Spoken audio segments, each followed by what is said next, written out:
Hello, everyone. Welcome to the Indie Horror Games tier list, the definitive Indie Horror Games tier list. This is stupidly big. This is obnoxiously big. And this is going to take a good amount of time. So this is the Indie Horror Games tier list. This is the tier list that I have been updating every single time I play a new indie horror title. And we officially have over 100 entries on here. There's about 113, I want to say.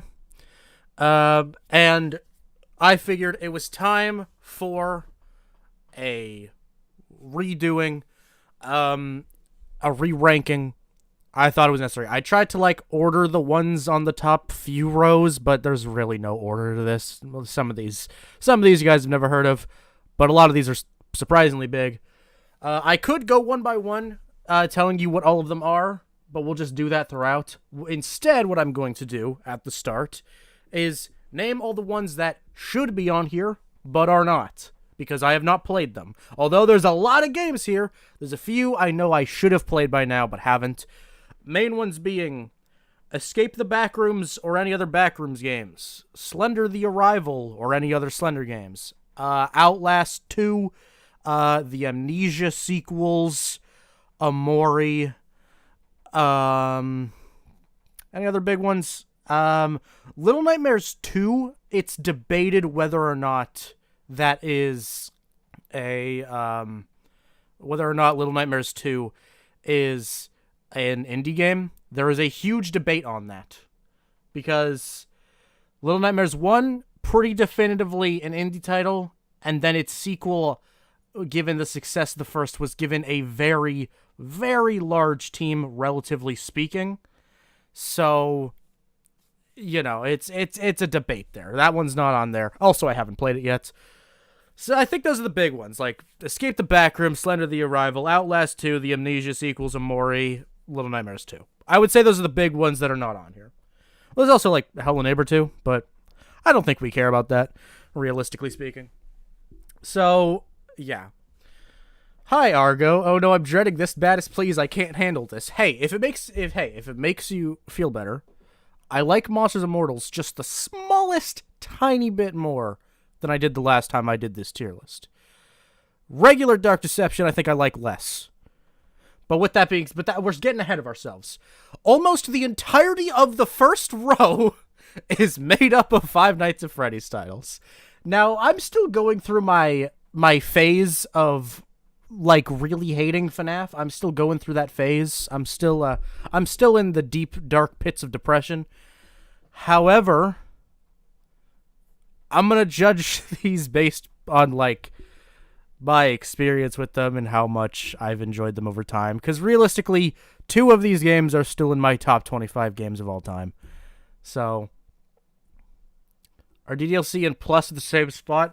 I just didn't feel the need to add Plus. I could have, but then they would have just both been the top 2 of S. Spoiler alert. Because Doki Doki's my favorite game, my favorite indie title ever. I don't know. All the additional content for Plus is non-horror content, so giving it its own entry felt weird. I don't know. All right. So, let's get into this. This is going to be a lot. Let's start off with Five Nights at Freddy's 1 through technically 10, and then every Fanverse title. Let's do it. Okay. And again, big disclaimer before I have to kill off each and every one of you. This is based on my enjoyment of the game. This is not based on an objective level of quality. This is not a community vote thing. This is based purely on my personal enjoyment throughout the years I've been playing games.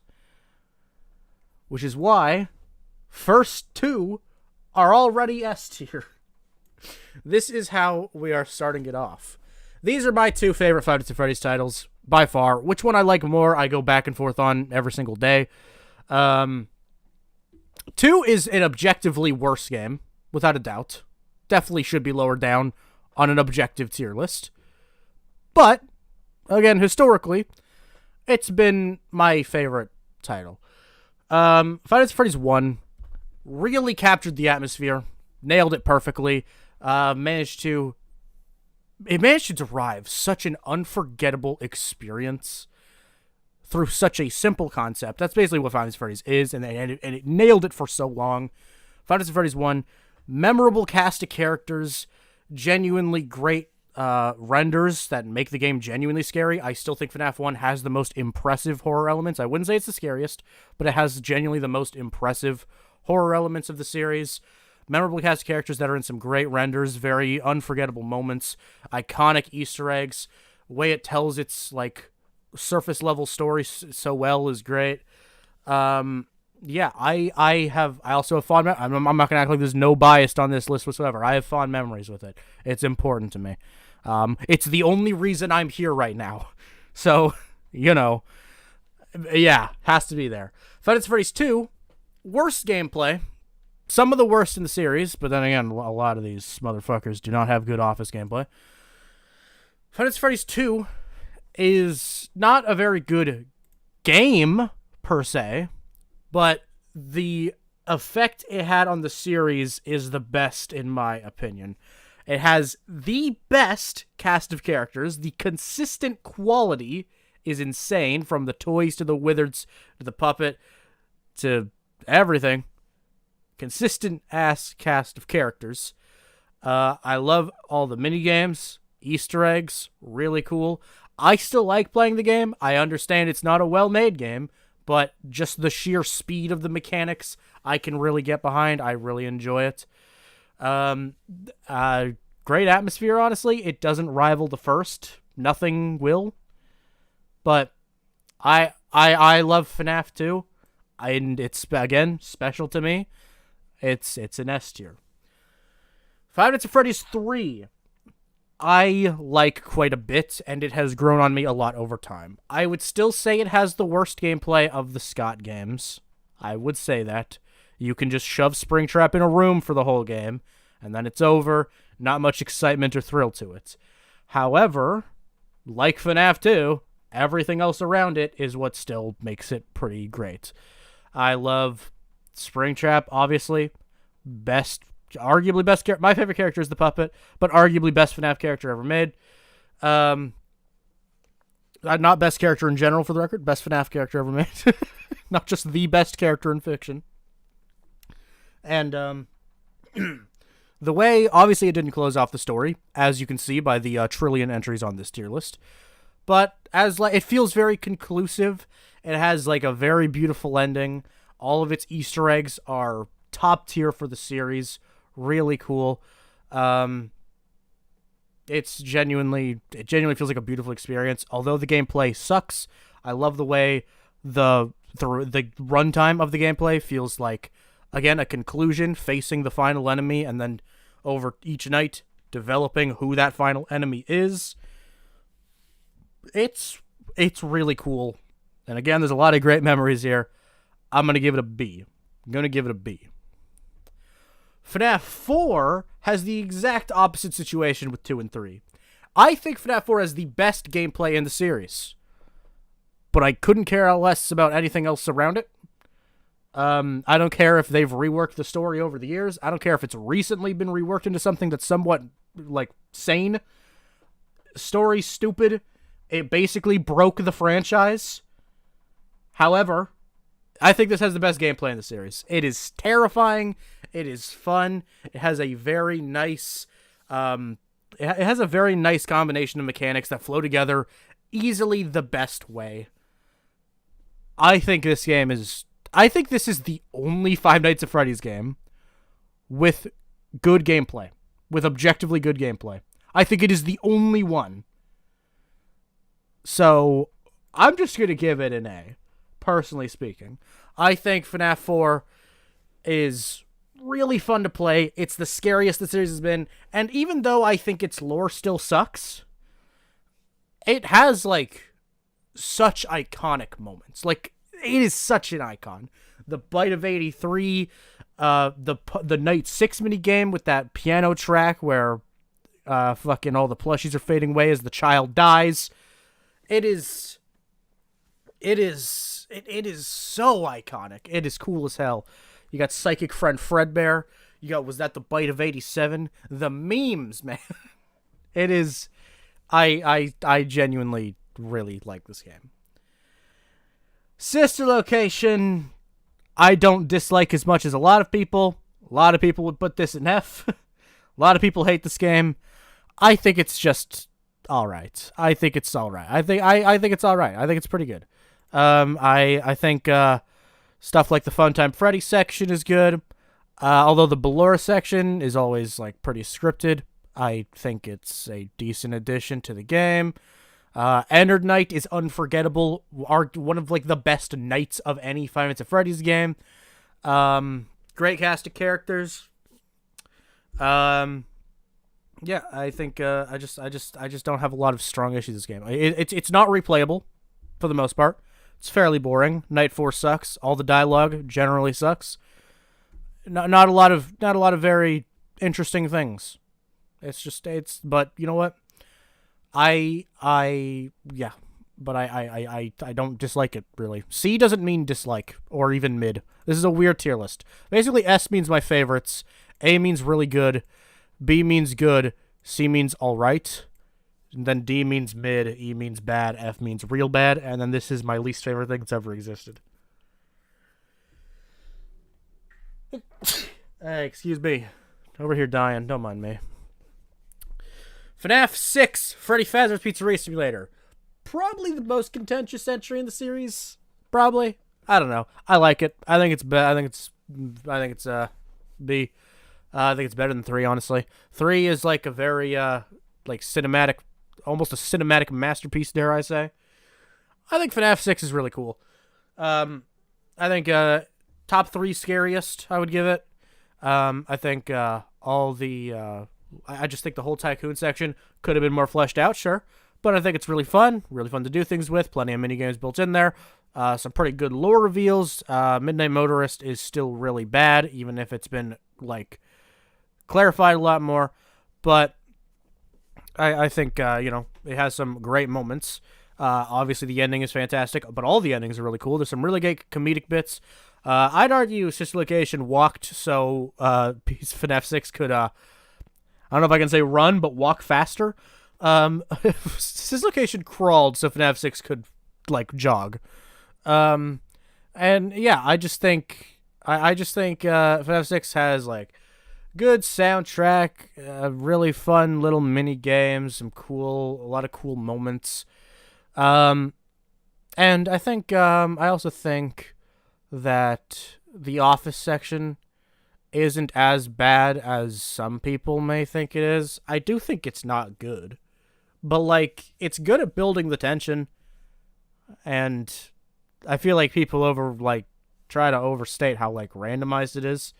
Like, a skilled player can beat FNAF 6 deathless. It's definitely more than doable. Yeah, I don't know. I just like this game. I think it's cool. Ultimate Custom Night, I used to have a lot more positive things to say about than I do now, but, like, it's still high up there for me. Like, I still like it. It's just a fun game is the thing. Like, whereas, like, FNAF 3 and even 2, arguably 6, might not be the most fun games, but they have so much other content that, like, still makes them redeemable or fantastic. But Ultimate Custom Night, it doesn't really have anything around it. Nothing much I really care about. But it's fun. It's a very fun game. It is endless. You can do so much with it. Well, not technically endless, I guess. Pretty much endless, though, as far as combinations go. There's just so much you can do, and it's a very fun game to play. I'm going to leave it where it is. But realistically, it could even go here. But I think it's going to be a low B. So, yeah, I think this one, I think this is a fun game. All right. This has been pretty mundane. Let's get controversial. Help Wanted is probably the worst VR game I've ever played. Help Wanted basically ruins the fundamentals of Five Nights at Freddy's. Like, it doesn't actually fucking work. Like, at all.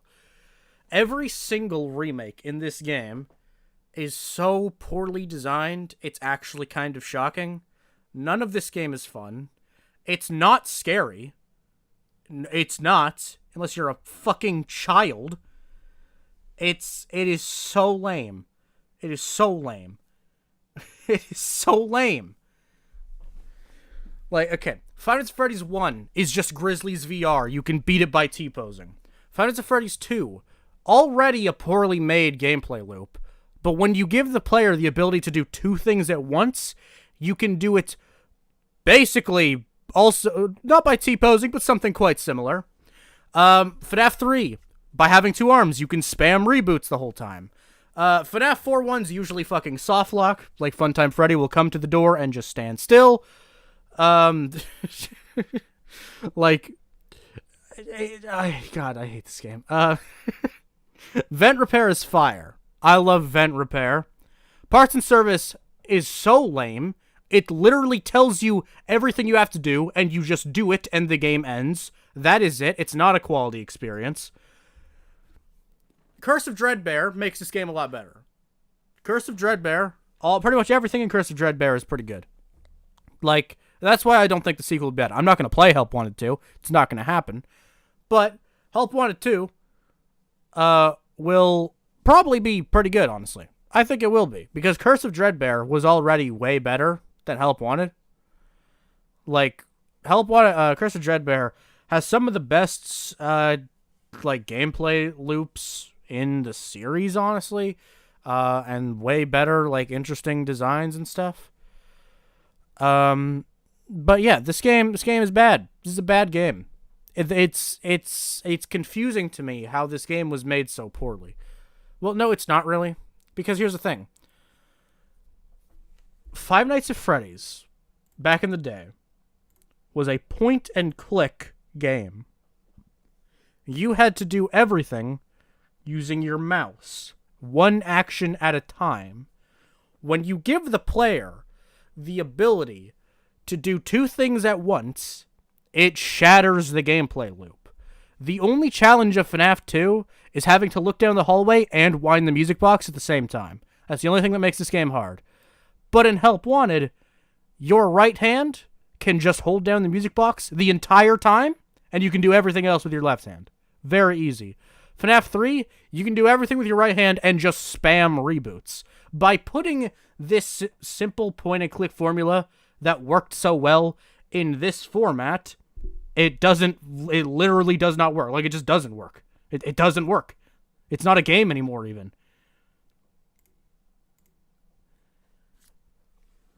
However, I think the sequel to Help Wanted will be pretty good, honestly. I think it's going to be good. This is my least favorite game of all time. I cannot even really put into words how much I don't like this game. There has never been and will never be a game I like less than this. It is genuinely not possible. Never has a game put me through so much psychological torment. I actually despise it more than anyone will ever fully understand. This is my least favorite thing. Ruin is better. I still don't like this game, and I understand I like this game less than a lot of people. But I mean, it's better than, I'll put it above Help Wanted, honestly. Ruin's gameplay loop is like not that bad, but it's like, once you've done so much of the same thing, I just don't really care about it anymore. And it doesn't have that much around it to make it like a really good experience for me. Like, all the FNAF games are repetitive. Every FNAF game is repetitive. But there's a couple big differences. One, the old FNAF games are repetitive, but there is always a threat. Like, if you stop doing something in one of the old FNAF games, if you break the formula, they're repetitive games, but if you break the formula, it's over. You lost. In Ruin, it's a repetitive formula without much of an active threat, so that's kind of what weighs it down. But also, the bigger thing is, all the FNAF games are repetitive, borderline boring in concept, but they have stuff around them that I like. Ruin doesn't really have anything. It has some good characters, a way more likable protagonist, but it's nothing really interesting. Like, nothing about this really interests me. I couldn't really care less about it. But you know what? It's not the worst fucking thing I've ever played in my entire life. So props, honestly. So that's the mainline FNAF games. That's all of them. We're done with that. Flumpties. Flumpties. Alright. These are officially licensed games. I hope you guys understand that. These are officially licensed games. Flumpty 1 is FNAF 1, but funny. No, here's what I will say about Flumpty 1, actually. It actually changes enough about the FNAF 1 formula to be a good game. It's still a FNAF 1 clone, but it's the best FNAF 1 clone. Making it so battery only drains from doors and not cameras is crucial. Making it so you can't see when people leave using the lights is crucial to changing it. Grunkfist coming out of the wall makes it different. Flumpty's 1 actually does change enough to get it right. And it's more fun than Sister Location, so it's going and see. I like Flumpty's 1 is good. It's pretty good. I like it. Flumpty's 2 is one of the best fan games. And it's a really good gameplay loop. Obviously, Flumpty's has a great art style. I'm going to get that out of the way. All the Flumpty's games, I like their art. And when it comes to soundtrack, Flumpty's 3, oh, man. Jesus Christ. Yeah, Flumpty's 2, I like. I can't in good conscience say I like it more than FNAF 3, though. I can't in good conscience say that. However, Flumpty's 3, I can say that. Flumpty's 3 is, like, actually so good. Like, it is amazing. Let's play some electro swing. Like, this game is actually fucking phenomenal. We're just gonna have this play while I talk about shit. Yeah, the Flumpty's trilogy is officially licensed. I ran a poll on Twitter of whether or not it should be on this tier list, and you guys said yes. Because I don't know, they're not horror games, really. I don't see them that way. But there are a few things on this list that are, like, parody horror games. And I think that's acceptable. Flumpty Bumpties, it's your time. You can leave this place behind. Your brain is feeling scrambled. It's out of sight. If you hold on longer, you might survive the night. Yeah, fire. Anyway. Yeah, Flumpty's trilogy is genuinely great, and they rival the regular FNAF titles, which is hilarious. Popca's Arcade does as well. This is either right below or above Flumpty's 3. I genuinely think Popca's Arcade is fantastic. I also ran a poll for this game, because I also don't really consider this a horror game, but even Steam lists it as a horror game. This game is fantastic.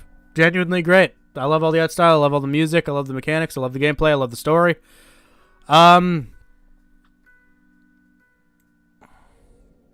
I might just have to put 2 fanverse titles above all of these official games. I might just do this. Yeah, fuck it, we'll do that. This is the definitive FNAF games ranking. If you have a problem with this, send your complaints over to at PostureSpec on Twitter.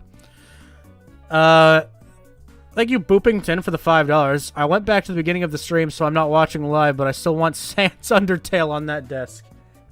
Alright, thank you. Do I still have Sans saved to my computer? No, I don't. God damn it. Why Pastra? Definitely not because I don't want to deal with you guys.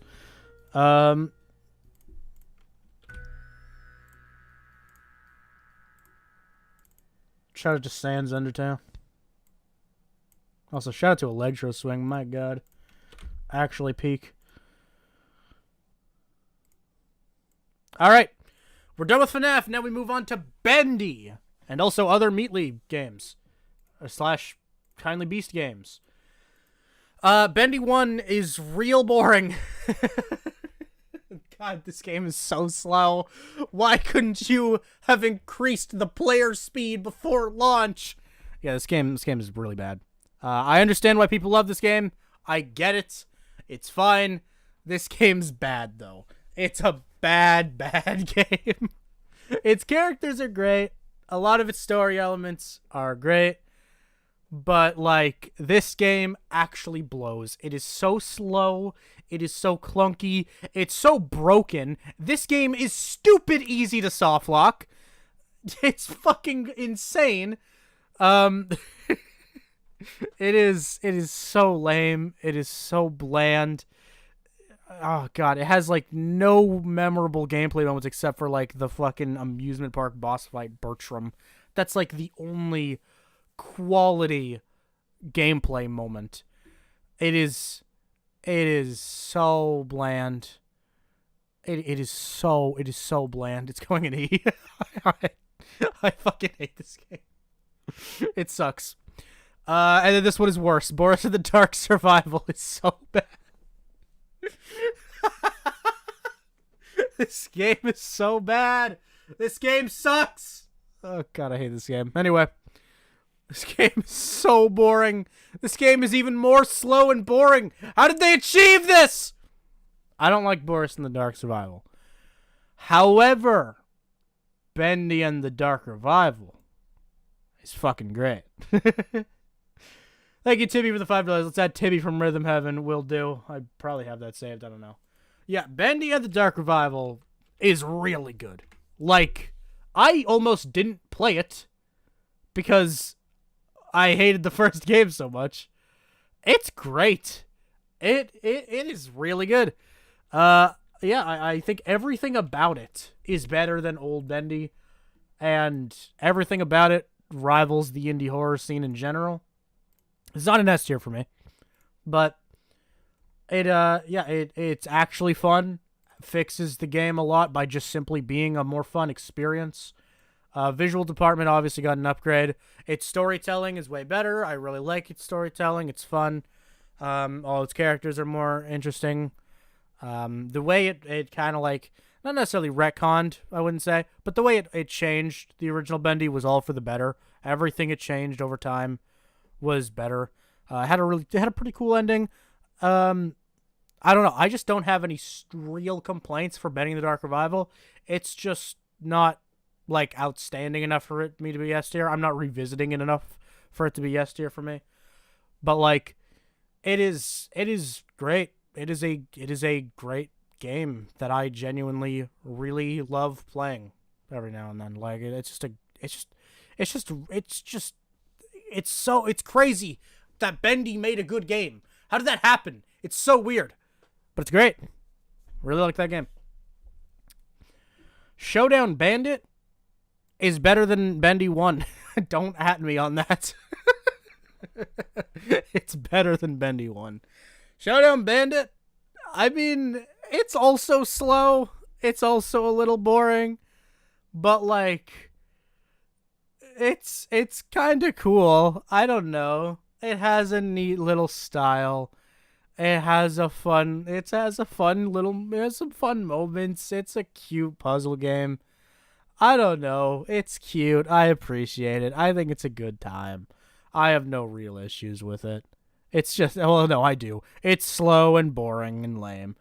But you know what? It's kind of cool. It's kind of cool. Meatly's Storage World. I didn't even think this was going to be on the tier list. I mean, it sucks. It's awful, but it's a parody game, so that's fine. But, like, there's better parody games. It doesn't really... I'm going to say it's bad because there are parody games that illustrate the issues with horror games and mascot horror games much more effectively. It happens... It's been done better. this game is just so nothing.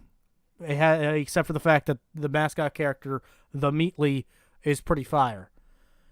I don't know. It's somewhere in the E range. Do I like it more or less than? I'd rather play it than the Dark Survival.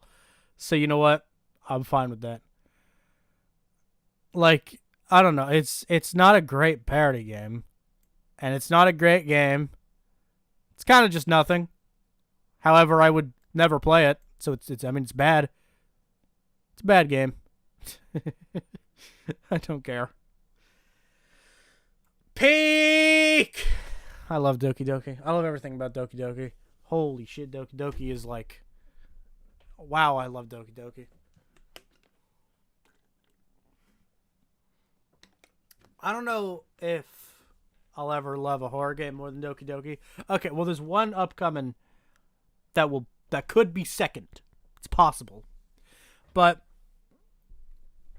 I don't know. I love Doki Doki a lot. I really love Doki Doki Literature Club. There isn't really a thing I don't like about it.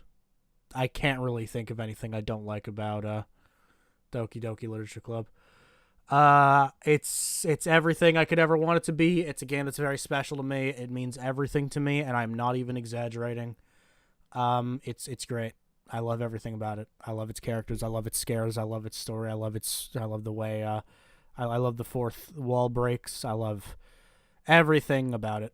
Everything about it I love. Yeah, it's my favorite on this list. It's not going to get better. Sorry, not sorry. It's just, I just love it so much. Poppy Playtime. Okay, so I've been talking about Poppy Playtime a lot, obviously, and I have a video about it. My most recent video. Go watch it.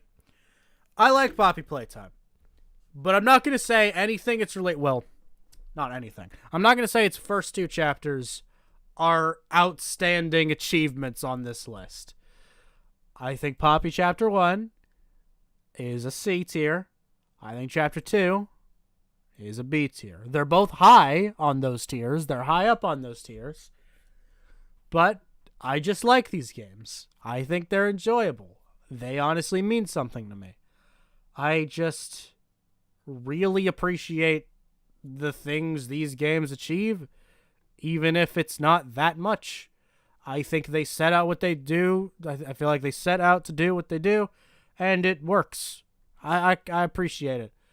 I just think they're good games. I genuinely think Chapter 3 will be top of ARS. I genuinely think it's possible. I never would have thought that, but I genuinely think it can happen.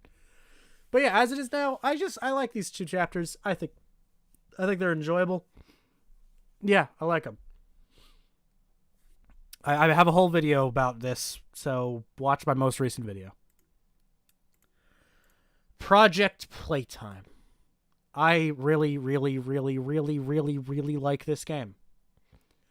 I can't decide if it's S or A. Because I feel like I can't put it in S. I feel like I can't do that because there's so little in the game. But I love this game so much. I love this game so goddamn much. It's so fun. It's such a fun game. You know what? No, here's the deal. I'm going to put it here. And all you have to do, Mob Entertainment, to get yourself an S tier from me is to nerf Huggy Wuggy. Bug fixes would be nice. Optimization would be nice. More content is crucial. All you have to do is nerf Huggy Wuggy. Every single character, including survivors, has been nerfed.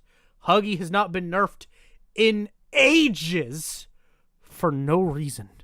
There is no reason to keep this motherfucker as buffed as he is. There is no incentive to pick any other characters except for just general fun factor.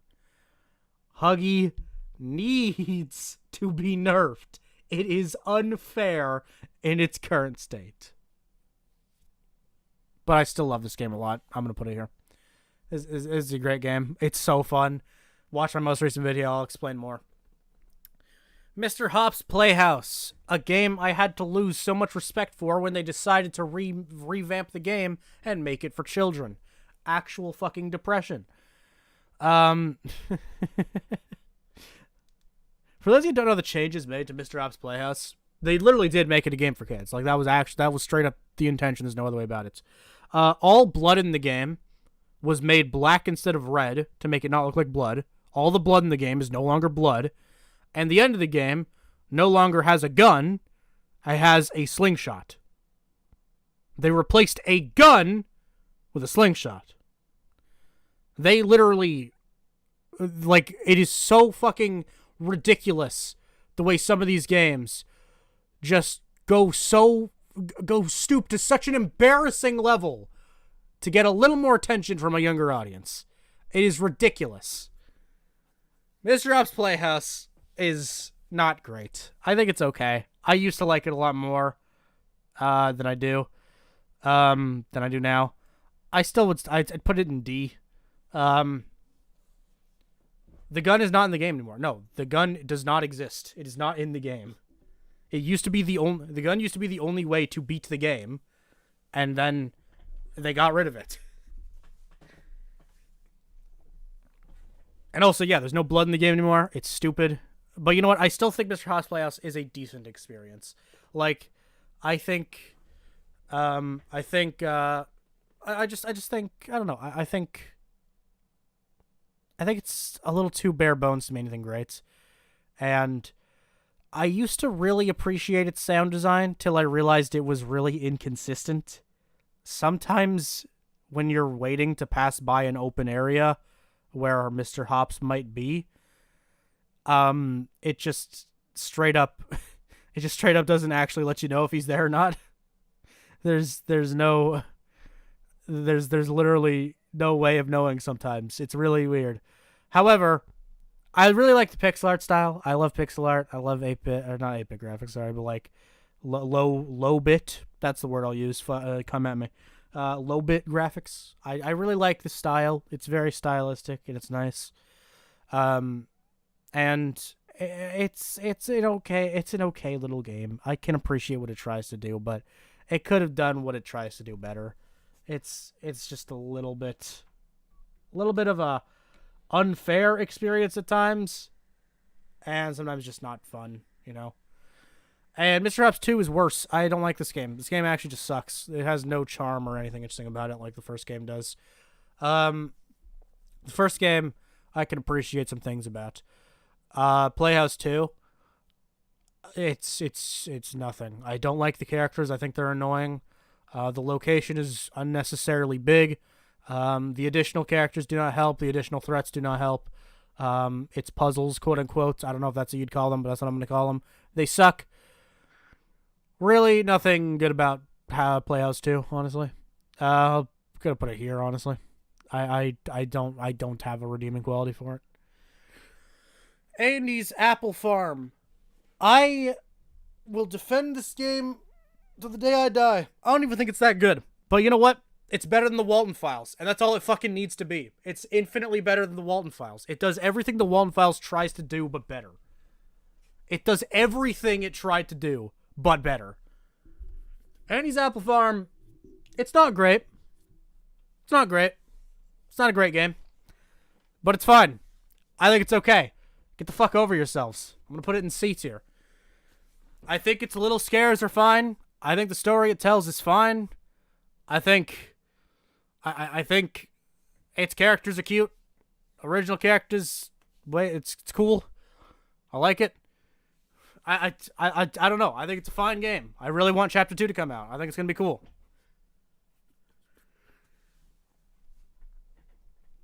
I will explain. I've explained this before. I will explain why I think Andy's Apple Farm achieves what the Walden Files tries to do better. What I'll say is, I think the main problem with the Walden Files is immersion. Well, I'm specifically talking about Bunny Farm. I'm not here to give a review on the Walden Files. Andy's Apple Farm is basically...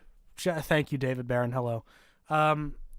Andy's Apple Farm is just like I don't want to call it a one-to-one clone, because that's disingenuous, but, like, it rips off the Walden Fowls' Bunny Farm. It does.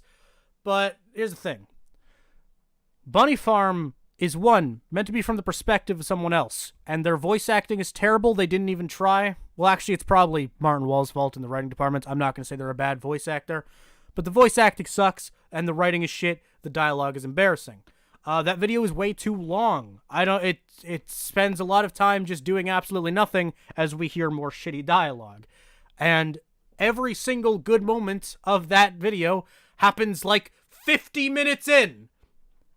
It's not a good video. It's like, of the three main Walton Files videos, it's the worst one. It has the best moments, but it's the worst one because you have to sit through an hour to get anything out of it. Andy's Apple Farm, by making you the person that plays the game, it's cool, it's interesting, it's cute, I like it, I think it's fine. It's a cute little game, and I really want Chapter 2 to come out. The dev of Andy's Apple Farm seems really sweet. They seem like a really, like, just kind person. Like, they're pretty active on Twitter, and I know Chapter 2 is in development. I really want it to come out. I really want to see them do something cool. I really like them. They seem great. I think Walden Files is stupid, and Andy's Apple Farm is okay. Baldy! Okay.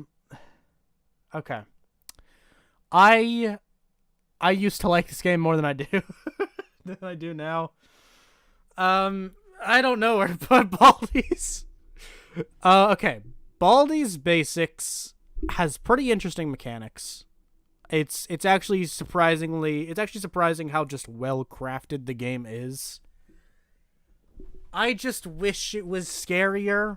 However, the end of this game, like the ending to Baldi's, the fucking all you need to do is get out while you still can. That's one of my favorite moments on this list. Honestly, like straight up. I genuinely think it's cool as fuck. And genuinely tense. Genuinely suspenseful. Crazy good. I love it. But besides that, it doesn't have anything like that. I wish there was a little bit more to it. I wish it was a little interesting. I don't know. I don't know. Oh, I'm so conflicted. Because I feel like it's a D tier. But I don't know. It's cool. It's cool, though. I don't know. Fuck. I have no idea, actually. I don't know. I like its characters, and, like, it feels... I don't know. There's, like, a novelty to it that, like, just makes it feel special. But, like...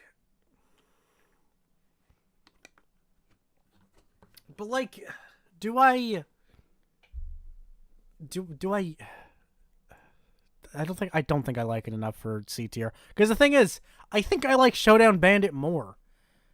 It feels like Showdown Bandit has just something a little more special to it. I don't know.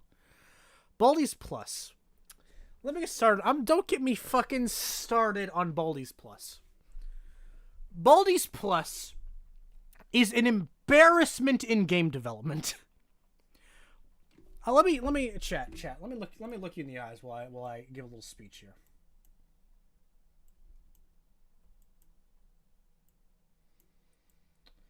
Okay. So, Baldi's Basics is a game that is designed to look bad. That is okay. It is a game that is designed to look bad. That is the whole point of it. It is basic, it is simple, it is low quality. So tell me, how come Baldi's Basics Plus, despite being a game that is meant to look bad,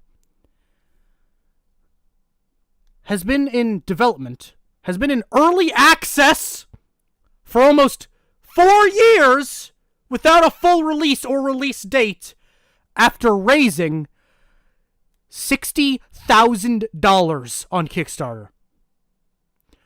Early access $10 game for 4 years that is meant to look bad, raising $60,000 on Kickstarter. How the fuck did you let that happen? That's some yandere sim ass shit. How the fuck did you do that? With that being said, I don't like this game. It's really lame. The only like really cool thing about Baldi is its ending, and it took that out. And plus, really, none of its like mini games or interesting shit. I don't care about this game. There's really nothing of quality in this game. I would love for the game to actually release, though. So people that paid $10 for this shit, the people that donated to the Kickstarter, could feel like they actually fucking did something. It's stupid. Original Bodies is kind of cool, though. It's kind of cool. D just means not great. It doesn't mean bad. I don't think Baldi is a bad game by any means.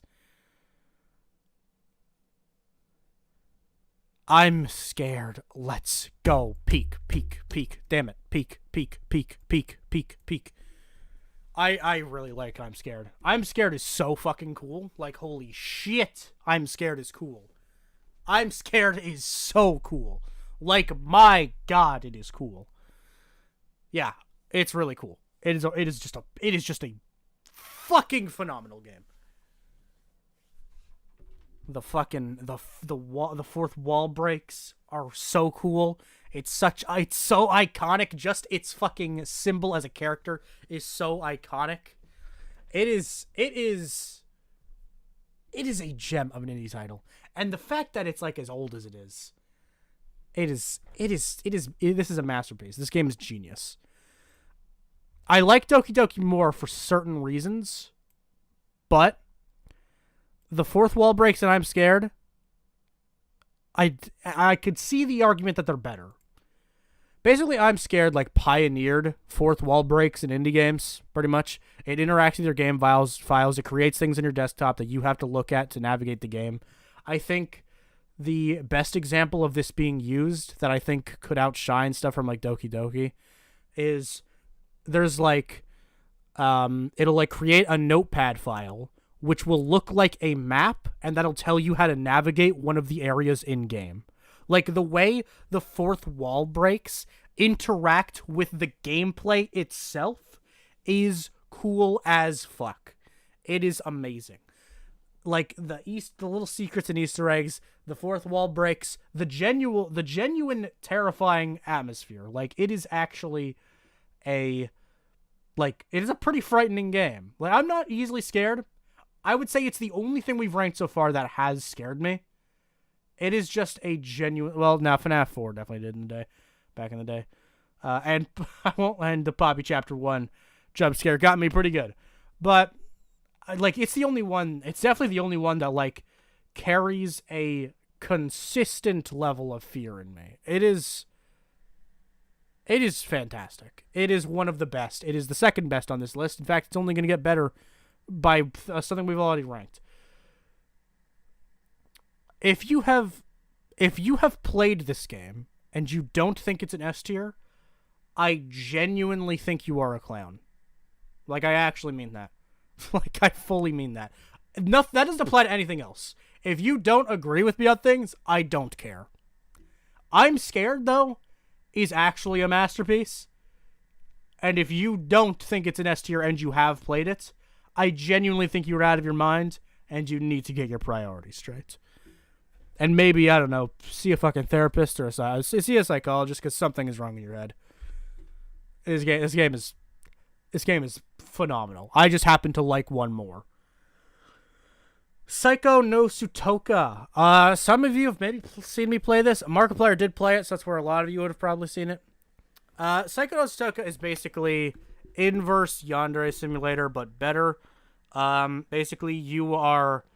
there is a yandere after you in a school setting, and you need to escape her, and you need to survive. It's basically a puzzle game where there's an active threat, which sounds cool, and man, this game should have been so much better than it is, and I'm genuinely upset. It was in early access for a while. Apparently the full game is done, and I still don't think it's great. I wish this game was better. I really wish this game was better than it was, but it's so overly complicated, and some of the endings and some of the levels of difficulty and some of the secrets are just all over the place. I'm gonna put it there. I do like this game to some extent, and I wish it was better. I really, really wish it was better than it is. But I think it's a solid game. Tattletale. This might be controversial. Tattletale's overrated by a lot of people. It's a good game. It's a solid game. But, like, it's not, like, the best of the best. Like, I don't know. I think Tattletale is a cool little experience. And yeah. It's cool. It's nice. Its ending sucks. Its ending is tragic. Holy shit. The ending of this game makes me so angry. 'Cause it's such a solid game with an interesting premise and idea, and it's such a cool fucking thing. But the fucking ritual sequence is so cringe. It is so lame. I'm not talking about DLC, I'm talking about the base game. I hate the ending of that game so much. It's so fucking cringe. It's so fucking cringe. And the DLC, which I guess I will have it, which I'll take into account for the game. I mean it's cool, and I think it's nice additional content. I don't think it's significant per se, but I mean I think it's a good DLC to have. I just think it's a very obvious C tier. It's higher. It's gonna be a higher C than a lot of other games, but like, it's not the most memorable game, and its ending is straight garbage. But like, I think it's a fine game. I just don't understand people that describe this game as phenomenal, or a masterpiece. I don't understand that. I can't really get behind that. But I mean, I like it. I like it enough. Okay, so let's put these in order. Simulacra 1 is actually a really good game. Like, it's actually a great game. Simulacra 1 does jump scares possibly the best out of any indie title. The jump scares of this game are done perfectly. The acting of the people in this game is a little hit or miss, but I think they all like carry their own. I think the characters are memorable without a doubt, and I think its premise and story is memorable. And the way it crammed so much content into a simple format, I definitely appreciate. Yeah, I just like this game. I just think this is a really solid game. I'll put it there. Yeah, I just think it's really solid and actually genuinely scary. One of the scarier ones on this list, I'd say. Simulacra 2 is our first F tier. Let's go. We got there. Woo! Fuck this game. Holy shit. I hate this game so much. Realistically, it's probably like an E tier. But my visceral hatred of this game makes it an F. Like, it is. I have never been more upset with a game aside from the one that's below it. Because the first one was really cool. It's not great. Well, no, it is great, actually. But it's not, like, top tier. But it was a really good game. Simulacra 2, like, has so many scares, but worse. It has a worse, like, premise, because all the characters and story suck. They're all unlikable. There's no one to root for. There's nothing to like. There's nothing to appreciate about it. It is so bad. It is actually awful. And it makes me sad. And I don't know why you would hurt me this way. It's a garbage game. It's a garbage game. Phasmophobia. Okay, Phasmophobia is one of those games that's fun because it's with friends. You know what I mean?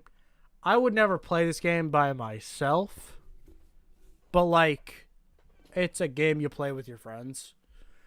Um, I think Phasmophobia achieves what it tries to do fairly well. It's like a cool ghost hunting game, has enough mechanics to make it interesting. I'd argue it's a little overly complicated, just a little bit, perhaps. But like, I think it's cool, you know? I don't know. I don't love this game. I don't really have any like strong feelings for this one. It's like an obvious C tier to me because I do like it, but I wouldn't say I love it.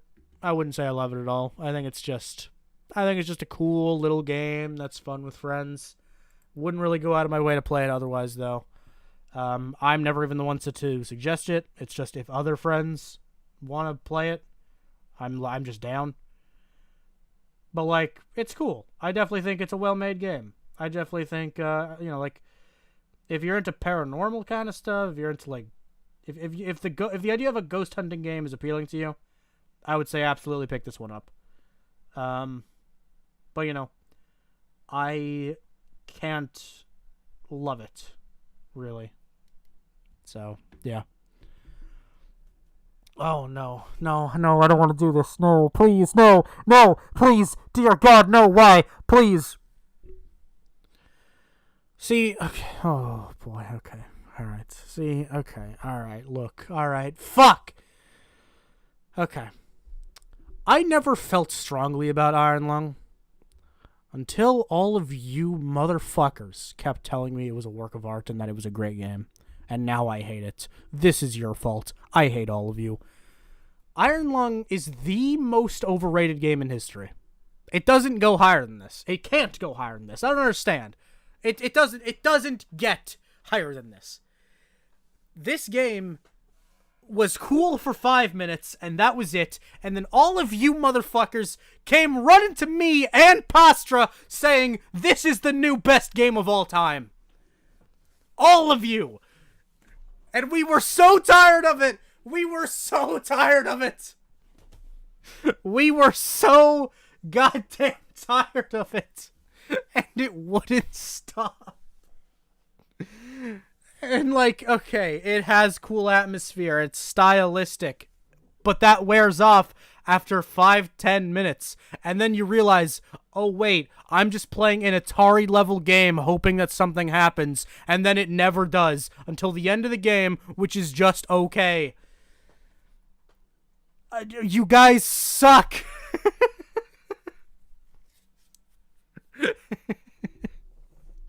It's really boring. It's really boring. It is a really boring game. I've played it twice, trying to understand what people love about it. I've also watched Zach play it. I've watched David Barron play it.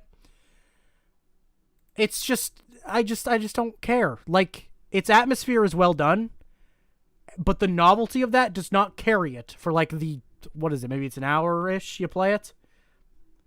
Like, it's such a nothing game. Thank you, Boopington, for the $5. I just got to the Walton Files take, and while I heavily disagree, I respect it. That's fine. Now put another Sans. Okay, sure.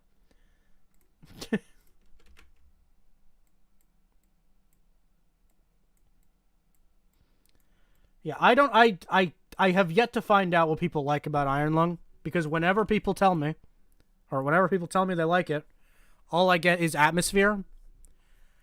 And atmosphere is, like, important, especially in the horror genre, but it does not carry the whole game. It can't.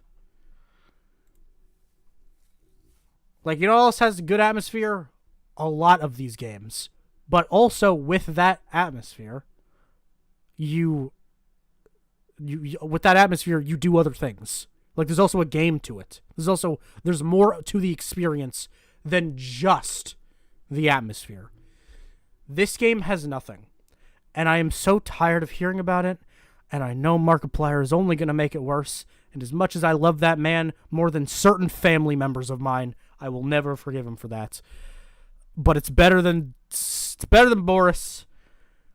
Better than Storage World. In fact, we gotta knock that one down. And I'll say it's better than Plus. Fine. Okay, I'll put it there. Fine. This game is lame, and I do not like it. And I'm so tired of it. And fuck my life. Spookies is pretty cool. I have a lot of feelings on Spookies, actually. I have a lot to talk about with Spookies. Spookies Jump Scare Mansion. Base game of Spookies, I don't think is anything great. I would say it makes the game C-tier-ish. But this game has a lot of content, making it a genuinely great game. All the 2 DLCs, the Karamari Hospital, is that what it's called? I don't remember names. Spooky Hospital.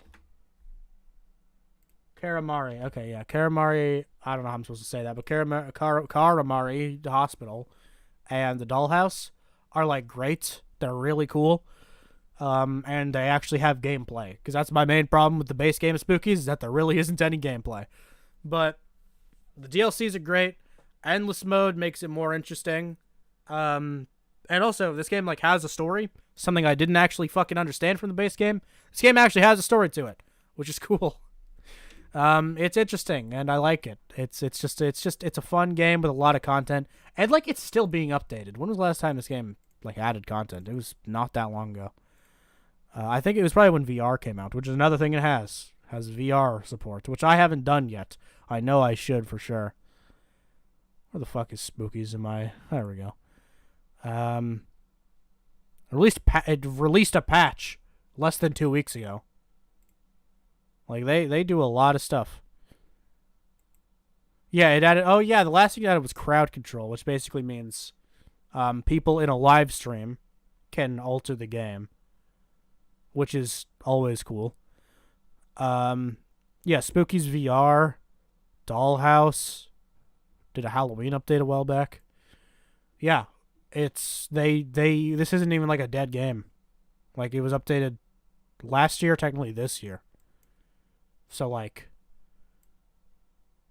yeah, it's crazy. Yeah, I'd say it's the top of B. Doesn't quite reach A tier for me, but like, it's like just a really fun game with a lot in it, which like is always cool. It's always cool to see a game that like continuously adds content and has so much to it. You know what we're going to do? We're going to knock down all the Banban games.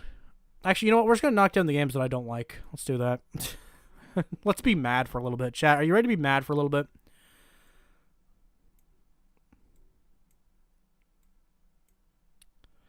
These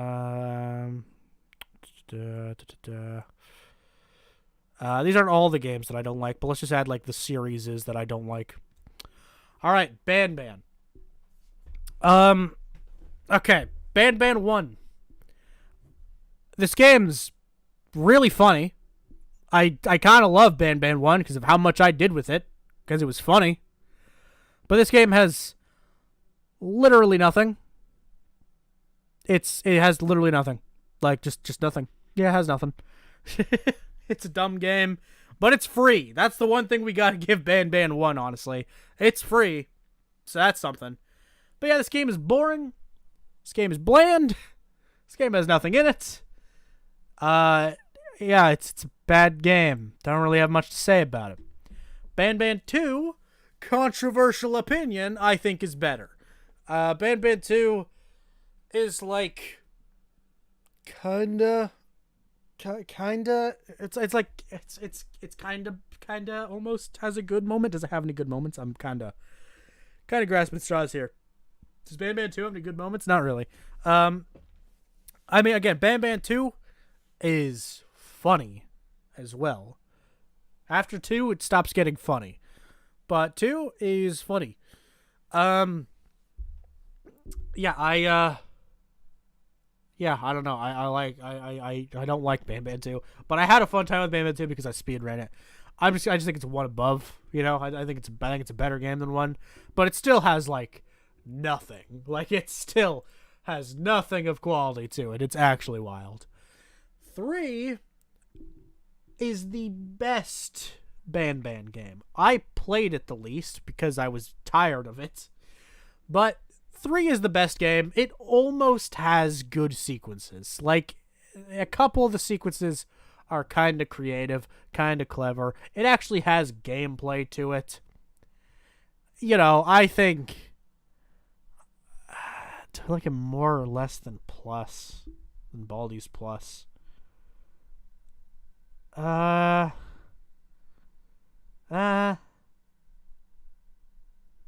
say I like it more. Why not? Yeah, that's fine.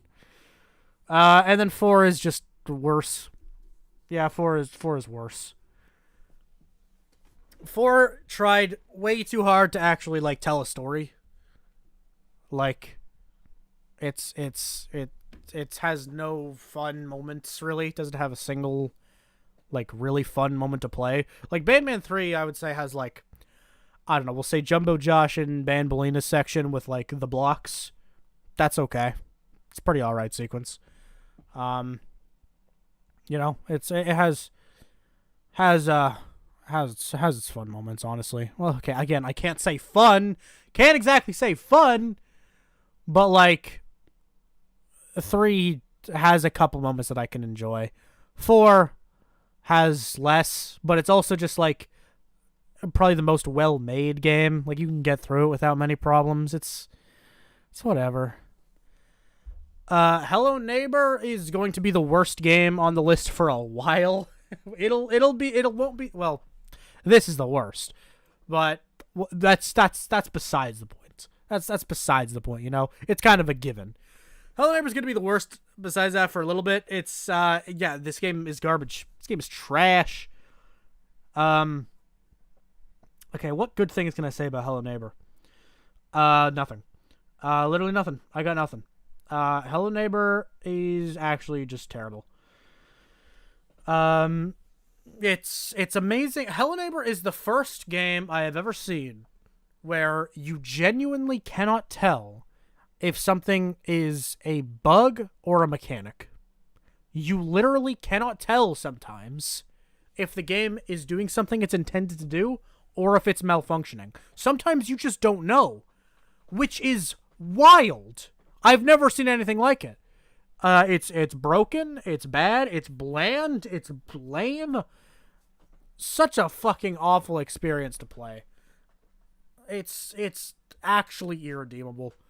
And I would never, ever want to replay it. Never want to revisit it again. Absolutely not.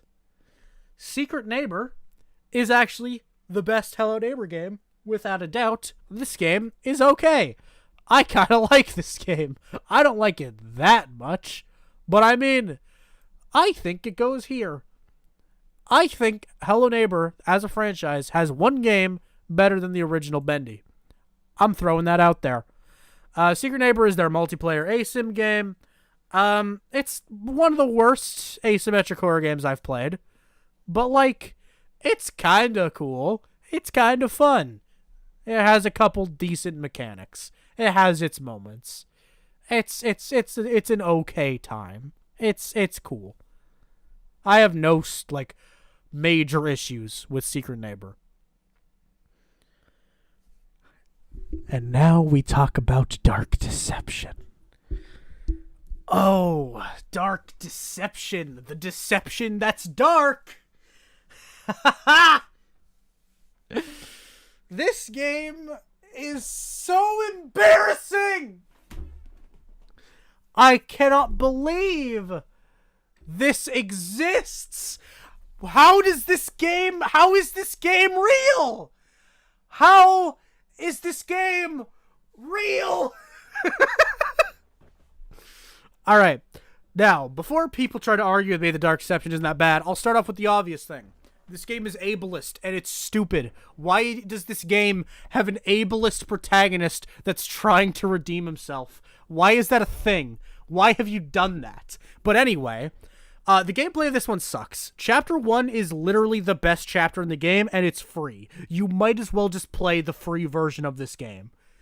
It is 3D horror Pac-Man that, like, is so fucking boring and bland and basic. It is ridiculous how popular this game is. I mean, it has... Okay, you know what? It's not actually. Because it has a certain level of quality to it. It has... You know, it has... Well, I can't even say it has, like, great visuals or anything, because they never fixed the issues in Chapter 4, where every character will just fucking T-pose and disappear and go to its default position. It's dumb.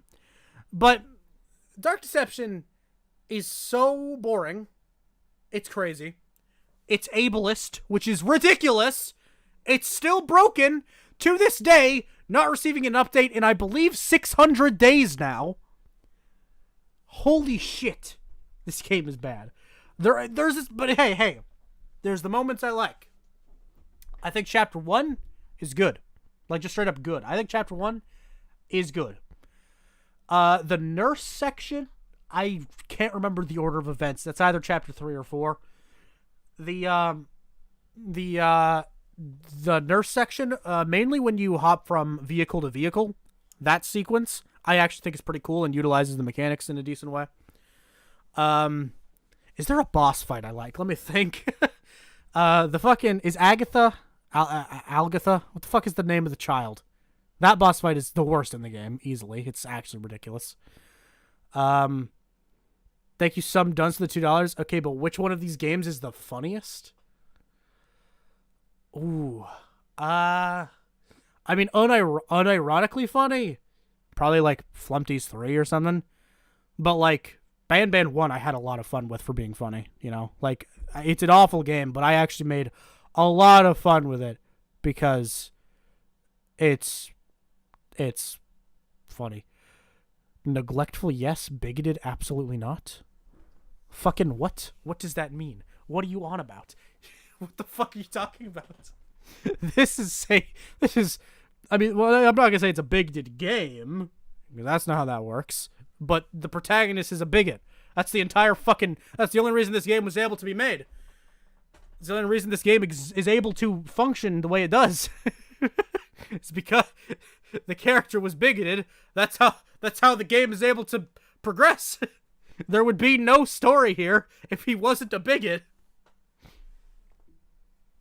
Yeah, Dark Deception, purely because I think, like, it has a couple okay moments. Chapter 1 throughout is good. And there are things in primarily 3 and 4 that I can appreciate. 2 is probably the worst chapter for me. I don't know. But it is bland. It is boring.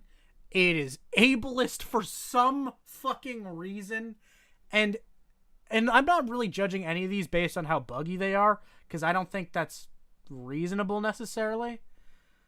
But the fact that cutscenes don't function is insane. Actually, you know what? I'm just gonna...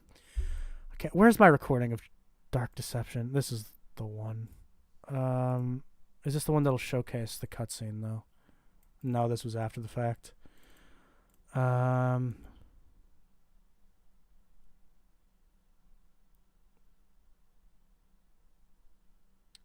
Where's the amazing T-posing robot? Or more so A-posing. There's really no T-posing in the game that I can remember. It's a lot of A-posing.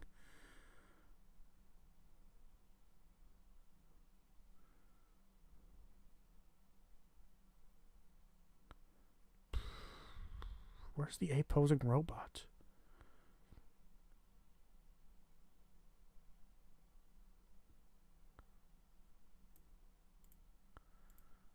Is this the A-posing robot? Oh, well, that's Malik breaking. That's something. There it is. Okay, here we go. Huge. Display. Yeah, sure, we'll do that. Yeah, so this is my footage of Dark Deception. It's going to look a little low quality through this player, but whatever. So this is a cutscene in Chapter 4. This is inevitable. This will happen no matter what in the current state of the game, because they have not released a patch or a bug fix in... I guess it hasn't been 2 years yet. No, well over a year. This happens no matter what. It didn't at launch. This is something they added in a patch after launch. This character is supposed to be moving right now. This character should be moving. But they are in their default A-posing position. And then this character breaks! Why does that happen? Why did they do that? They started their movement. What happened? Why? Oh my god, it's so dumb.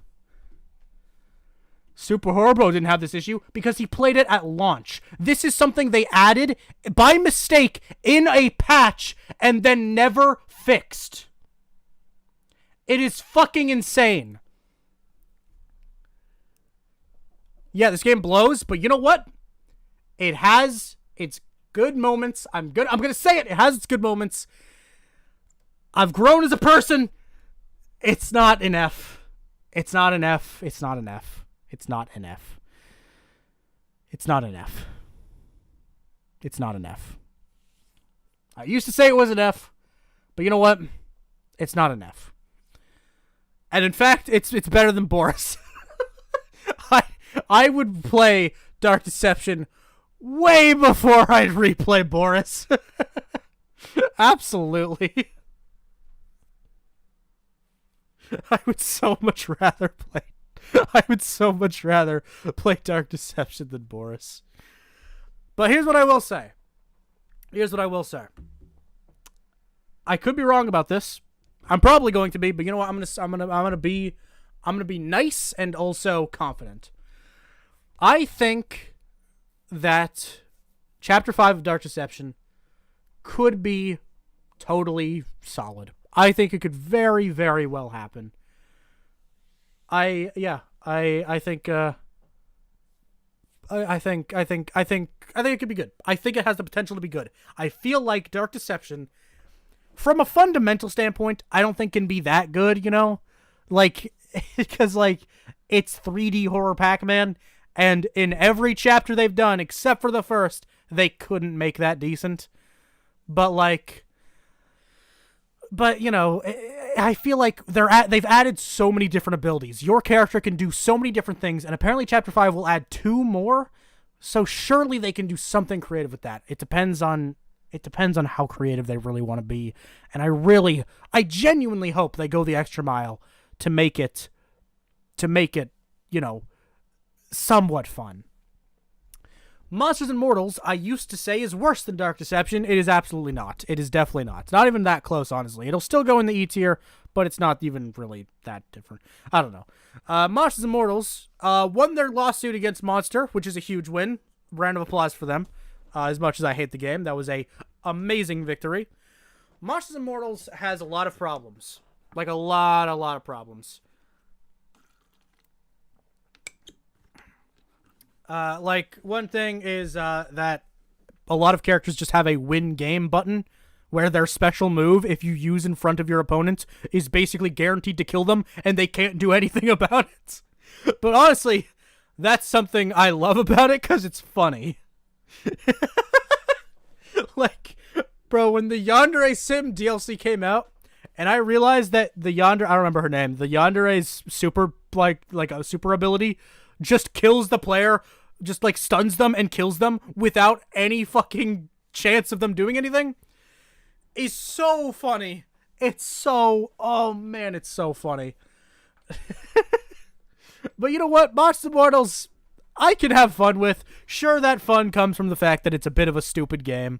But, like, by making Dark Deception multiplayer, it's just a better game. Not because it's fun to play with friends, like some multiplayer games only get credit for being. It's just a genuinely better formula.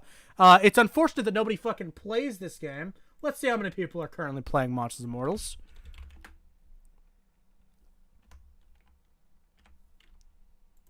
Let's see. Granted, it is midday, so maybe I'll have less than normal. Let's see how many people are playing this game. A staggering 5 people. You need 6 people to make a lobby. You need 6 people to make a lobby. So if you want to be nice to these 5 people, hop on Monsters Immortals right now, please. So it would be nice if more people played it, because a big problem with this game is matchmaking, because you can't get in a match. Like, you can basically never have 2 games of Monsters Immortals going on at the same time. When I have played with my friends, like David Barron or Demuted or whatever, we just both press play, and we're guaranteed to get in the same lobby. It's never a challenge. Oh man, it's funny. It's so funny. But yeah, Monsters Immortals, you know what? It has some cool things about it. I don't know. It made some of the characters a little more memorable. It has some funny characters that I can appreciate. Has a good amount of DLC. And you know what? Mechanically speaking, it could have been worse. It's still basically just run around and slap people and out-slap each other. And a lot of characters just have a win game button. But you know what? I'm going to put it... Oh, man, I really want to say it's better than Help Wanted. That would be so funny, but I don't think I can. I don't think I can in good conscience do that. I don't know. I can't say it's better. But I will say it's better than Iron Lung, which will probably make people even more angry, actually, so fuck you guys. Dark Deception, Monsters Immortals, is a better game than Iron Lung. I would much rather play Monsters Immortals for 3 hours than beat Iron Lung, which takes a lot less time. Monsters Immortals isn't that bad, but it's still real bad. You know what I mean? Like, it sucks so bad. But you know what? Could have been way worse. Okay, have you guys ever wondered what if Dark Deception was a better game than it is, and like actually kind of fun? That's what Super Dark Deception is. Super Dark Deception is not scary at all, but it is so much better than Dark Deception. I would kill an innocent working family man for them to put more effort into Super Dark Deception than they do base game. Super Dark Deception is like so much better. Genuinely. Like, now that it's from a top-down 2D view, its Pac-Man-ass mechanics actually make more sense. Its pixel art style actually works really well with the game. Like, shockingly well. It's really well done. I think everything about it translated really well. Like, it's crazy how well Dark Deception works if you make it even more like Pac-Man. Only Chapter 1 is out so far. I believe 2 to 3 is coming out this year, but they also said Chapter 5 of Dark Deception was coming out this year, so who knows. But like, I actually like Super Dark Deception. I'll put it I'll put it at the end to see. It's not amazing, but like, it's actually kind of fun. And by kind of fun, I mean really fun. I have put 2.5 hours into Super Dark Deception, even though it's just the first chapter. It's actually fucking baller. I will say, the rankings don't function as they should, to my knowledge. Like, okay, to my understanding, to get an S rank in Dark Deception, you need to beat the game Deathless, or beat that part of the game Deathless. I actually did that in Super Dark Deception. It was hard as fuck, but I managed to beat Chapter 1, the fucking monkey game, without dying. I managed to do it. And it gave me a fucking B. It didn't even give me an A. It gave me a fucking B. So that's ridiculous. So yeah. I think this game is kind of fun. I just think it's a fun time. It Steals, aka the Post-Respect game. I think it's okay. I don't know.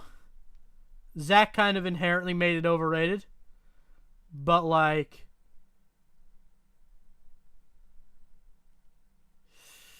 I don't know. I think it's cool. I think it does some things right. But I don't think it's that fun or scary or interesting. I think it's there. Yeah, sure. I'm going to go with that. Yeah, maybe this is one that I should replay. A lot of these I've played in recent time. Maybe this is one I need to replay. It has been around a year. But I just didn't like it that much. I thought it was cool, and I still do. I think it's cool. I think it's kind of interesting. But, like, I don't know. I don't love it, really. Needy Streamer Overload. This one is also quite overrated. What the fuck is... Let's check what the Steam rating on this one is. This one has a high rating.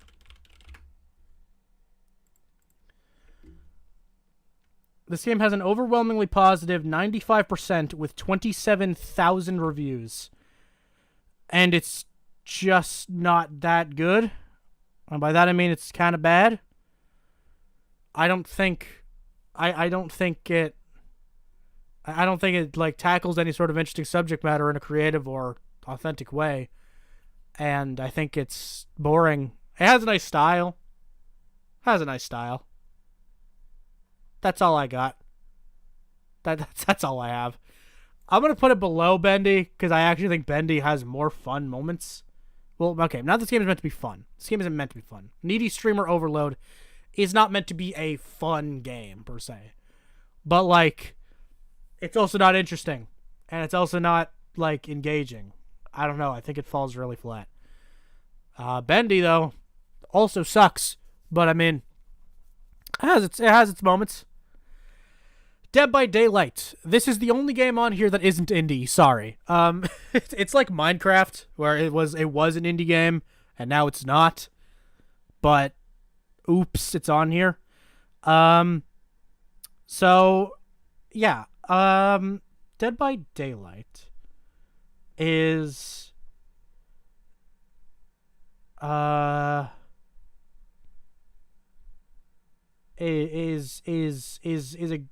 I can't say it's a good game. It's a pretty good game. I think it's a pretty good game. Dead by Daylight has had, I don't know, the thing about Dead by Daylight is that it's always changing.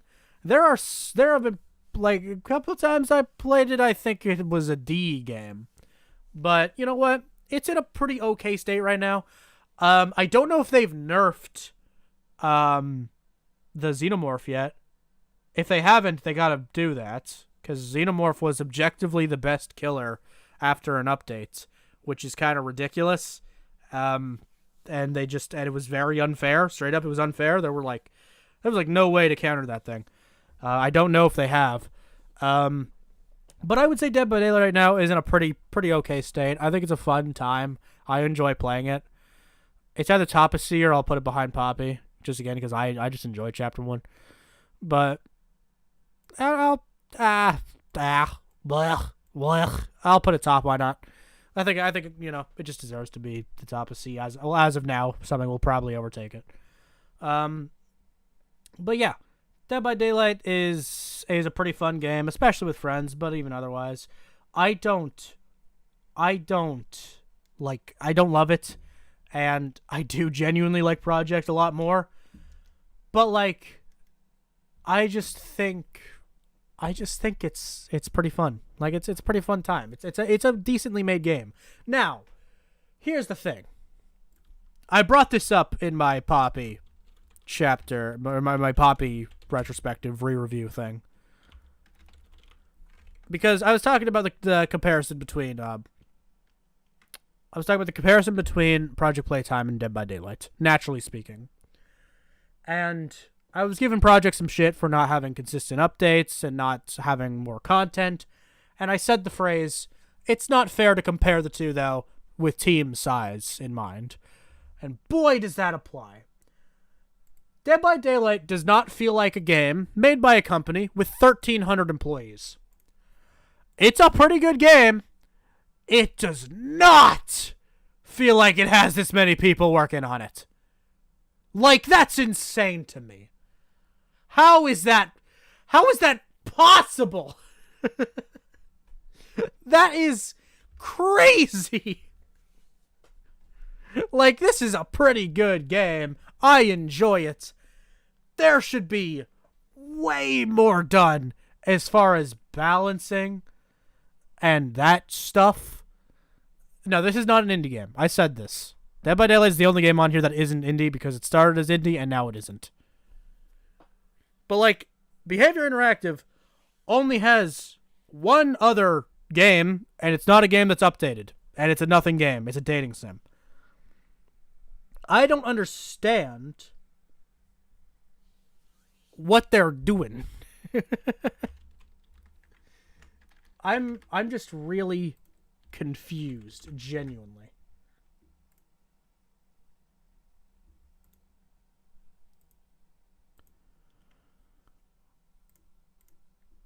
It's wild how many people work on this.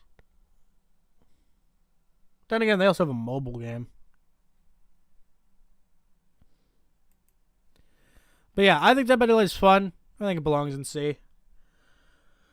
Cry of Fear. That's our second game on here that's a victim of the pyrocynical effect, where he talks about a game and then everyone thinks it's a masterpiece for some reason because they take his word for it.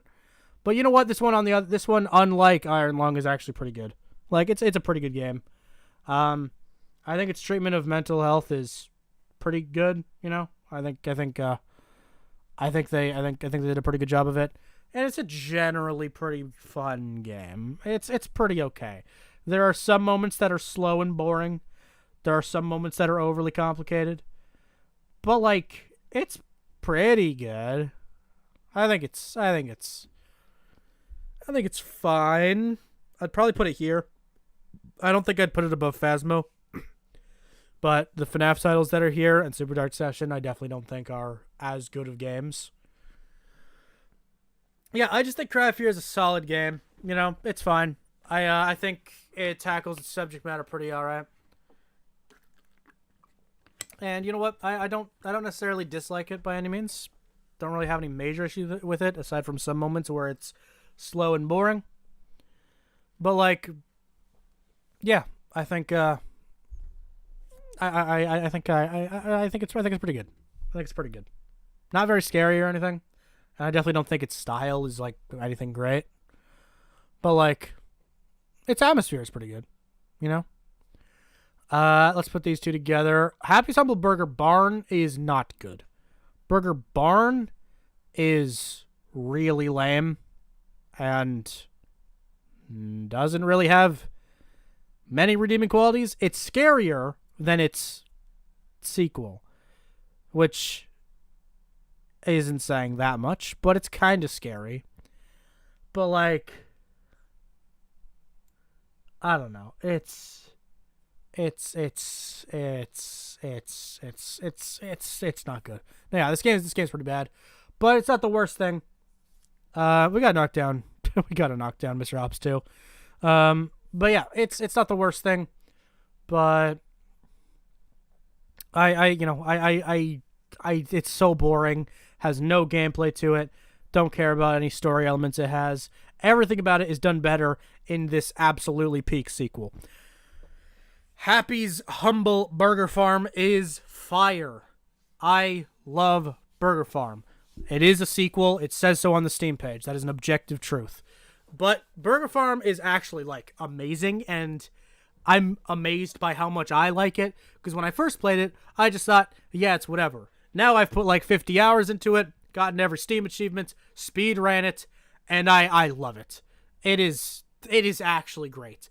Amazing gameplay loop. Best boss fights of any indie horror game by a significant margin. Many indie horror games have tried to achieve boss fights and have failed miserably. Great boss fights. Really entertaining, like, premise, story, and characters. Just really silly and all over the place, but also really dark and dreary. Interesting style, creative moments. Fuck me, this game is good. I gotta make a video on this one.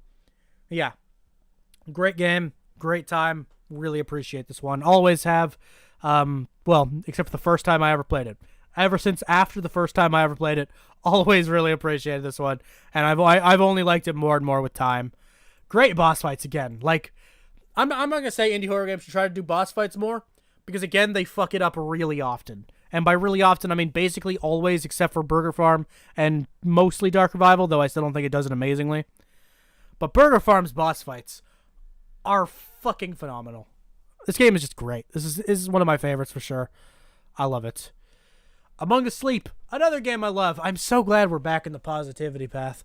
I love Among the Sleep. It's not the most fun game. It's not the most fun, not the most entertaining per se. But the way it tells its story is genuinely genius. Like, it is, I think this is a masterpiece of storytelling on this tier list.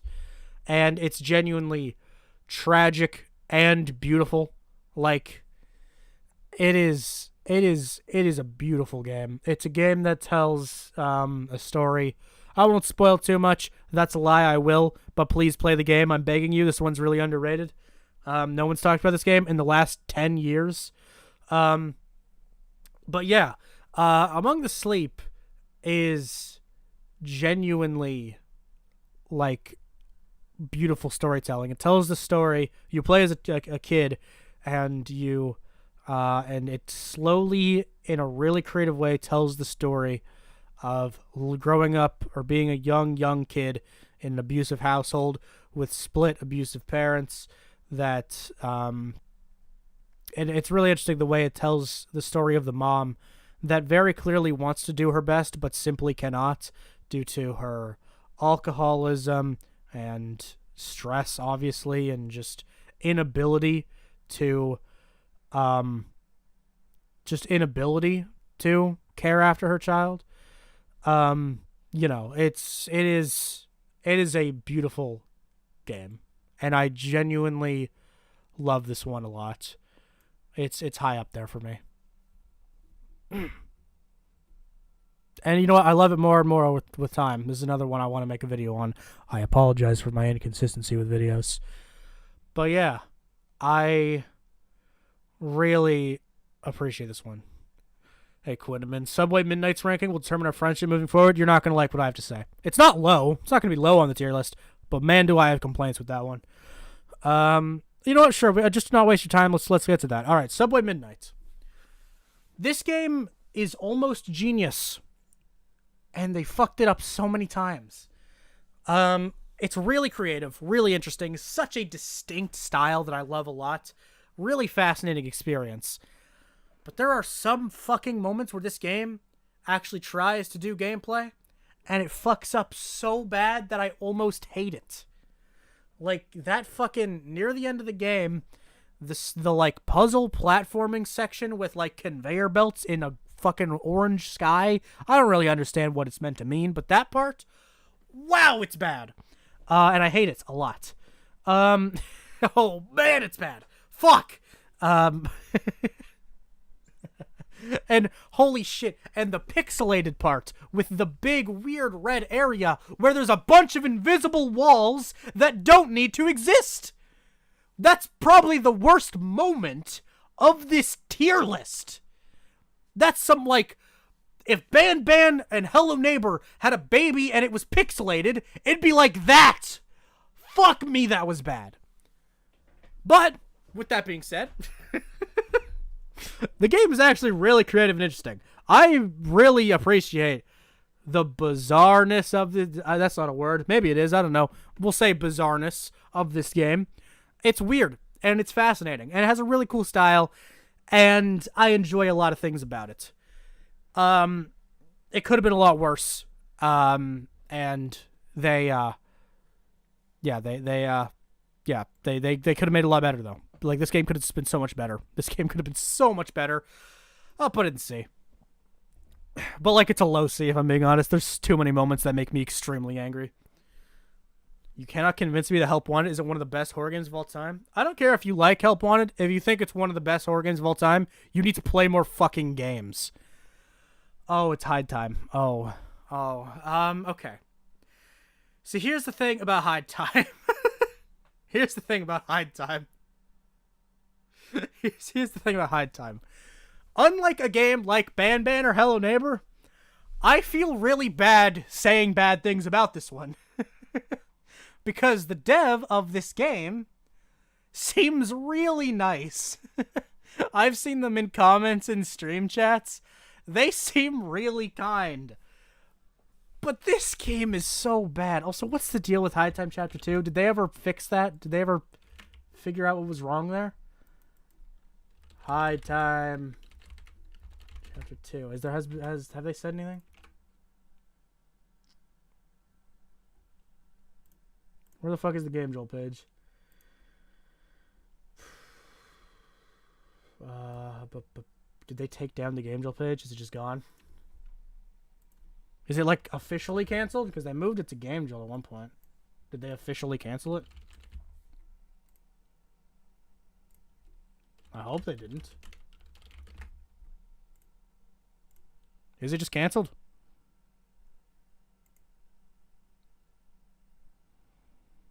Huh. Well, that's unfortunate. Because I remember at one point with they announced a new game. What the fuck? Hang on, we're watching this peak right now. What the fuck? Because what they did eventually was they moved the game from Steam to Game Jolt. And now the Game Jolt page is gone, so...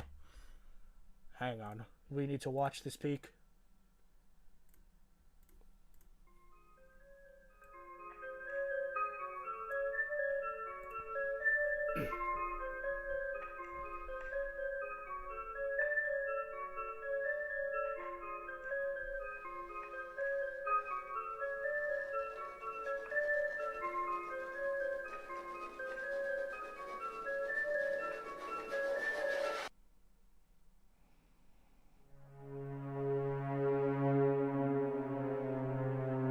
Huh.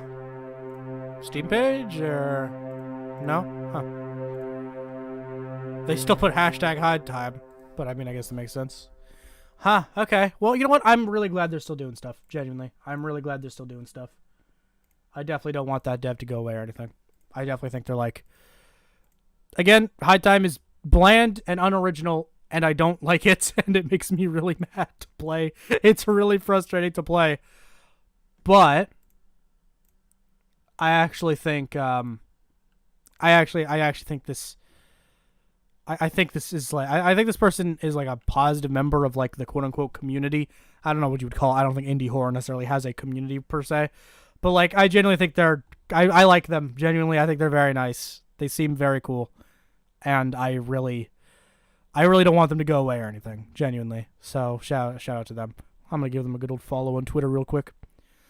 Yeah, I generally don't want them to go away or anything. I think they're very kind, and how passionate are they about what they do? I don't know. But, you know what? I just want them to do their own thing. High Time, though, sucks, but I'm not going to say it's worse than Hello Neighbor. And actually, you know, I'm not even going to say it's worse than Simulacra 2. Simulacra 2 hurts me on a personal level. Hello Neighbor, I would never want to replay in a million years. I could get through High Time. So, yeah, it's an F tier, but, like, you know what? Could have been worse. Slender the 8 Pages is an absolute classic and like a staple in horror as a whole, not just indie, not just gaming, a staple in horror. However, it's not a good game. Like it's not a good game. It's not. It's boring and it's frustrating to play. And it's not very good.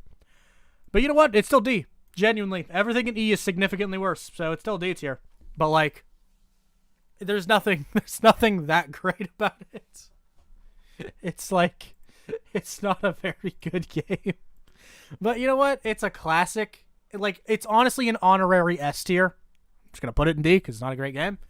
But like, this game is so significant. But there's other significant games on this list that like is an honorary S that isn't a good game or has aged bad. Some of them are still good but have aged bad, you know, like cough cough, wink wink, nudge nudge kind of thing. But like it's iconic and it's a staple and it's beyond significant. So you know what? Huge respect. The Forest, barely a horror game, but you know what? It's horror survival, I guess, whatever. It's fun. I like it a lot. I think it's a good time. Haven't played the sequel yet. I'll get around to it maybe. I don't know. This is just a fun game. I like it. I'll put it there. Yeah, sure, why not? I think it's I think it's a fun game. Oh boy, Outlast. This is a tough one. Hopefully people don't try to kill me for this one. Outlast is the second most overrated game on this list. But it's still a good game. It's a really good game. Not about really good, but it's a good game. I quite like it. I think it's cool. I think it's interesting. It's staggeringly high quality for a 2013 indie title. But it hasn't aged very well. The most overrated being Iron Lung, without a doubt. But Outlast is also second for sure. Like it's not that good. It's not that fun. Not that scary. Not that creative. And its ending is really fucking underwhelming. But you know what? It's still a solid game. I would say it's better than Subway Midnight, better than Super, better than like a blah blah blah. Outlast and Cry of Fear is definitely a battle for the ages.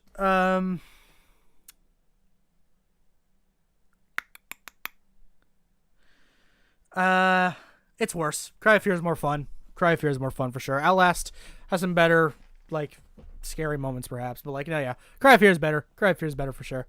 But yeah, Outlast is a pretty solid game. And like, I don't hate it by any means. But like, the fact that some people call this the best indie horror game ever made. This is a lot of people's S tiers. A lot of people see this as a perfect, flawless game that has not aged. I don't get any of that stuff. I think it's just a pretty good game. The Mortuary Assistant, I always feel like I say that word wrong, so just bear with me as I stumble my way through this conversation. The Mortuary Assistant is really good. Like, I just think it's a really fun game. Tells its story really well.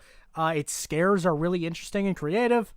I like this game. I like this game quite a bit. Is it B or A is the question. Because it is one of my favorites. It is one of my favorites. I'll go A. I'll go A with it, honestly. I genuinely think it's that fun. Very replayable. Lot of fun achievements to get. I used to have all achievements in this one. But I mean, they added an update that added a new ending, which I haven't done yet, but I'll get around to it. Maybe I'll stream that. Probably not though, because you guys did not care when I streamed this game. But yeah, I think it's a really fun game. Tells its story well. Very creative. I just like this one a lot. Let's go, Spectator! Best game ever made. It's awful. I hate it so much. If you don't know what this game is, watch my video. I think it's called The Laziest Indie Horror Game Yet. That definitely goes to Spectator. Like, Spectator makes Banban 1 look like peak. Like, man. Spectator is really bad. So basically, Spectator stole its whole concept from I'm on Observation Duty. And then it stole every location from existing media and used AI to generate textures for the game. This game is... And it's $10, and it makes your PC hot as fuck. Like, there's really no redeeming quality here. Really nothing to give any sort of credit to. It has a lazy FNAF clone within it that sucks. A lazy Poppy Playtime one that sucks. A lazy Backrooms one that I guess isn't much worse than a lot of Backroom stuff, but still. Lazy Slenderman one. Lazy Phasmophobia probably one. It's AI generated bullshit. It doesn't even look good. Like, that's the thing.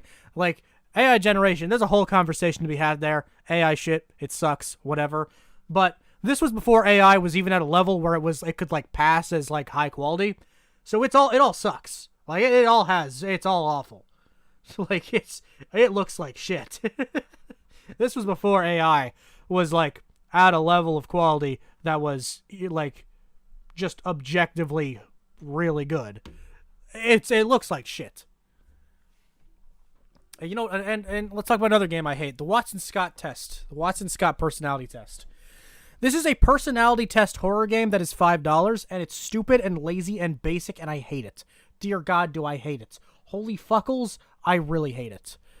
Do I hate... Oh, more or less than Simulacra. What do I hate more? Oh, that's tough. Oh, that's real tough. Holy shit, that's a hard one, my God. I don't know. Oh, that's tough. Holy shit.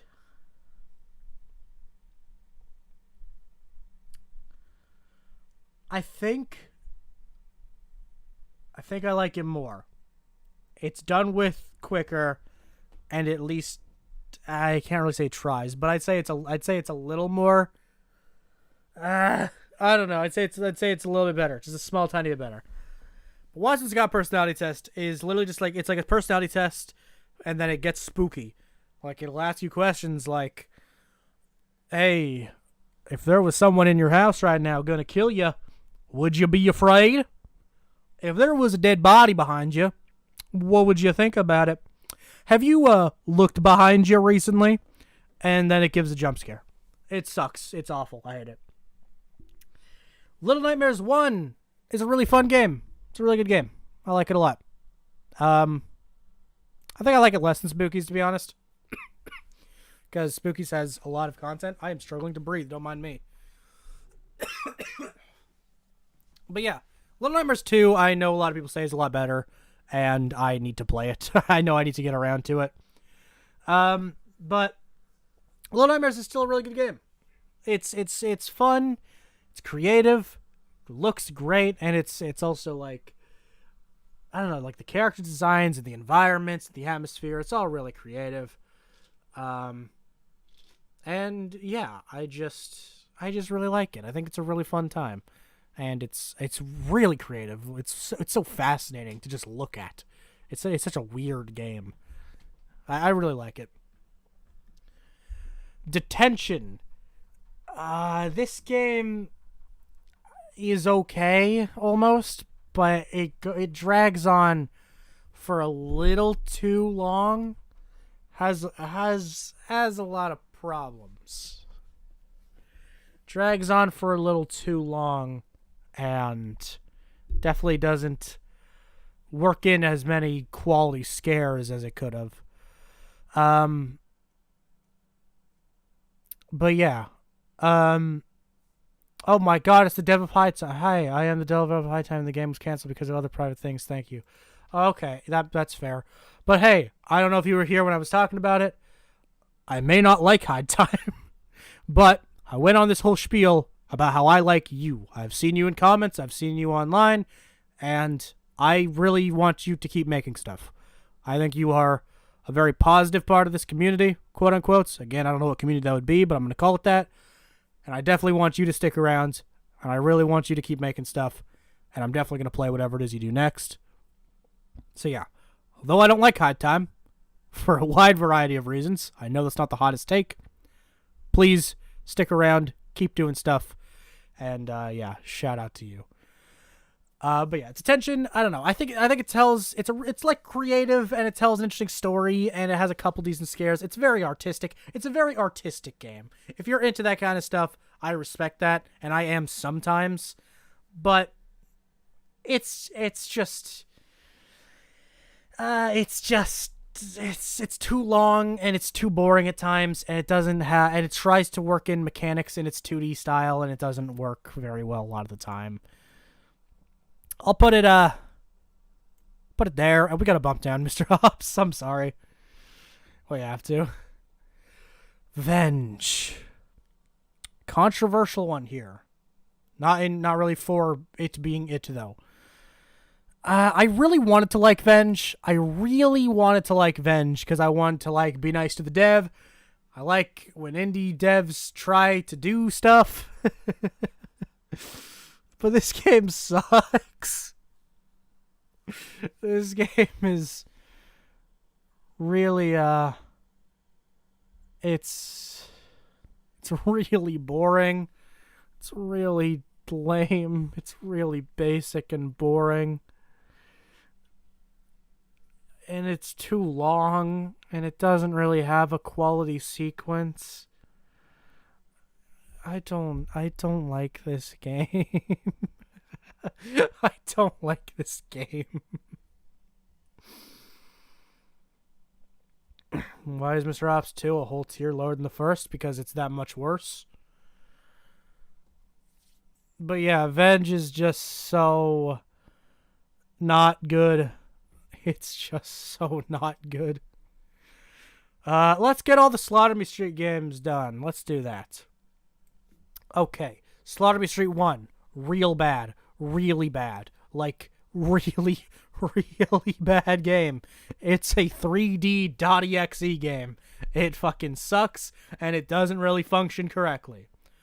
2 is much better. Not much better, actually. That's a lie. But it's better. I can enjoy some things about it. It's an okay little game with some okay moments. Still pretty lame, though, and not much to it. I'm going to put it between Burger Farm and Burger Barn and Ruin.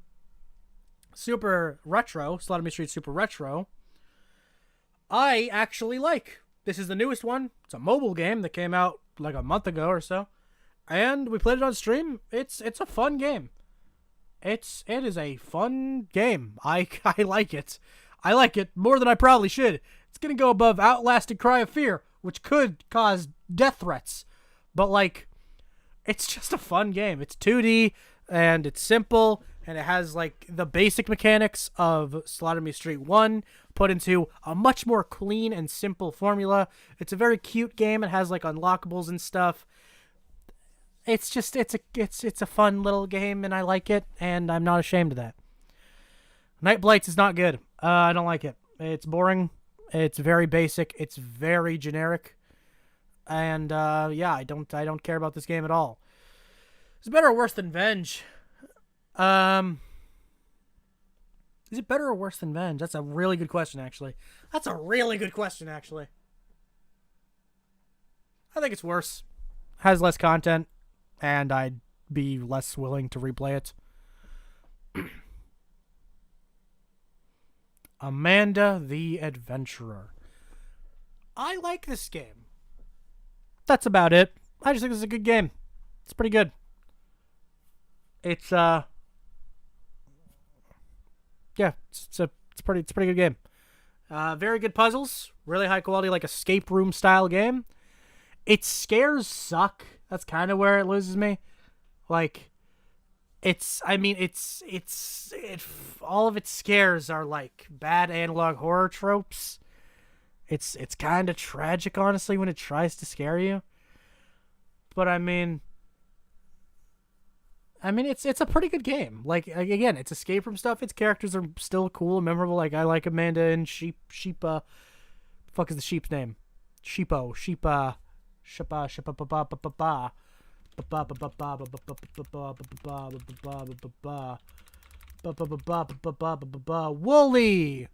Wooly. Yeah, I like this game. I think it's a pretty good game. I beat the whole thing. Got the endings. Really fun time. I'll put it, is it better or worse than Tattletale? I know a lot of people would say worse, because for some reason people love Tattletale a little too much. It might be better. It's less scary by a significant margin, though. Tattletale has, like, decent atmosphere and stuff like that. And, like, its mechanics are fine. But Amanda the Adventurer, I don't know, it's really creative in the way it functions. I'm going to leave where it is. It's very close. Tattletale and Amanda the Adventurer are very close. Holy shit, Leanie Boog. Leanie Boog is a mascot horror game with a wolf. It sucks. It sucks so bad. It's so close to being F tier. It's so close. But the first sequence is an okay time where you have to close a bunch of windows and shit. After that, with the flashlight and the running around and the aimless running around while you're getting chased in completely unfair ways, Leanie Boog is really lame. I mean, pull up a video of this is one of the rare instances where I feel like I need to like pull up what I'm talking about because I don't think people know this game very well.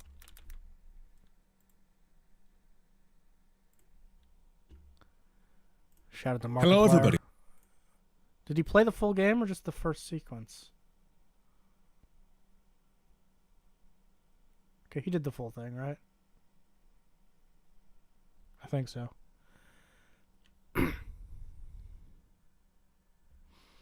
The baddest Venge would be A, and your opinion made me hurt, but I repressed your opinion. Thanks. I don't know what that means. Venge is not a good game. I really wanted to like it, but it's just a bad game. Yeah, this is Leany Boog. This first part is basically FNAF 4, but worse. You have to run around and hold these windows on him. He runs to different ones. You gotta hold them closed. This next significant section? Where's the flashlight shit? He did play the whole game, right?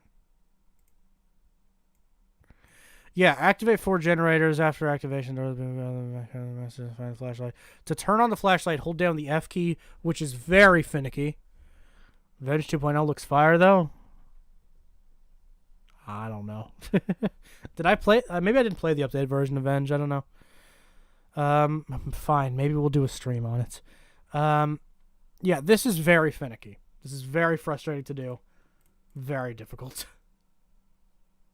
He just appears at random, and you have to hold the flashlight on him. Like, notice here, he does, in fact, flash the flashlight on him, and that doesn't just stun him. He, like... Okay, maybe I went back a little too much. But yeah, you have to hold it on him for a long time. But he just appears in random fucking places. It is very unbalanced and very... Hi, Markiplier. And it's very unbalanced, very difficult, and very frustrating. Very poorly made sequence that will take up a lot of your playtime. Absolute major L. I hated playing Leany Boog a lot. Really hated playing that one. Holy shit, it's doors! It's doors from Roblox. Okay, here's the thing. Doors for a Roblox game is great, but in general, it's just okay. Like, is it better than everything in E? Sure. But who cares? It's not great. I'd put it there. I think it's fine, though. I think it's fun. Like, it's a fun game. It's a fun game to play. I enjoy playing it. But, like, I don't care. I don't know. It's a fun game. I'll play it. I'll play it with my friends, especially. But, like, I don't know. I don't have any strong feelings about it. I think it has some iconic characters. I really respect what it's achieved. But, like, it's just whatever. It's just whatever. There is a Roblox game on here that I like more than it, and I know that'll be a hot take, but we'll get to that later. Amnesia: The Dark Descent. This one is kind of like Slender, but better. It's a classic. Doors is good, but not impressive. No, literally the opposite. It's impressive, but not very good. It's really impressive what they were able to do using Roblox, but it's not a good game. Well, it's not a great game. But yeah, Amnesia: The Dark Descent is such a classic, and like I respect it so much, and it is a staple to the genre. It is so significant. But it's not that good of a game. It's still pretty good. But, like, it's aged bad. This one is aged really bad. And it does this weird thing where it flashbangs you a lot. I don't know why. It will, like, flash a bright fucking white light in the screen all the goddamn time. And I don't know why. It's really frustrating. But yeah, I don't know. This one's really iconic. I love its monster designs. What's the main one I'm thinking of? I don't know anything by name is the problem. I'm bad with that shit. Gatherers, that's what it is. Yeah, these fuckers are peak. I love them.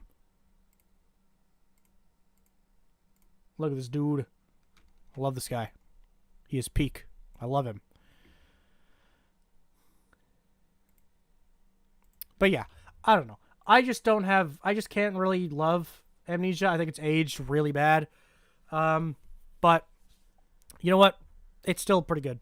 I think it's below Outlast though. I do like Outlast more because again, I don't think it's aged out as much, which is weird because they're so close in release date, but I don't know. It's just really bland and kind of boring, honestly, and you can just feel how clunky it is. It's really frustrating to play.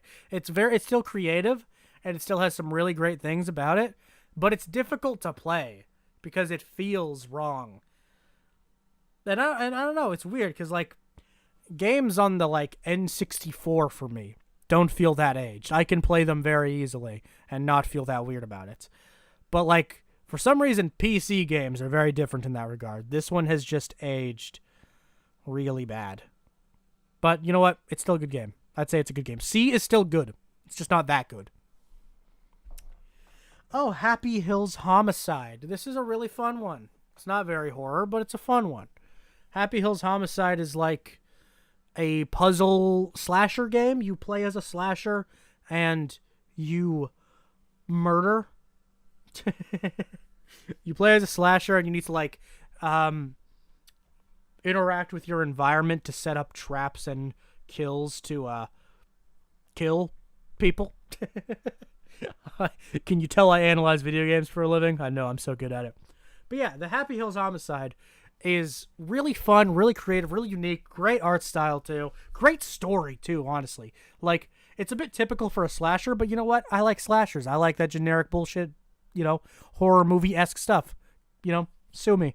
It's actually really fucking cool. I really like this game, actually. I like it a lot. Put it in between Little Nightmares and Poppy Chapter 2.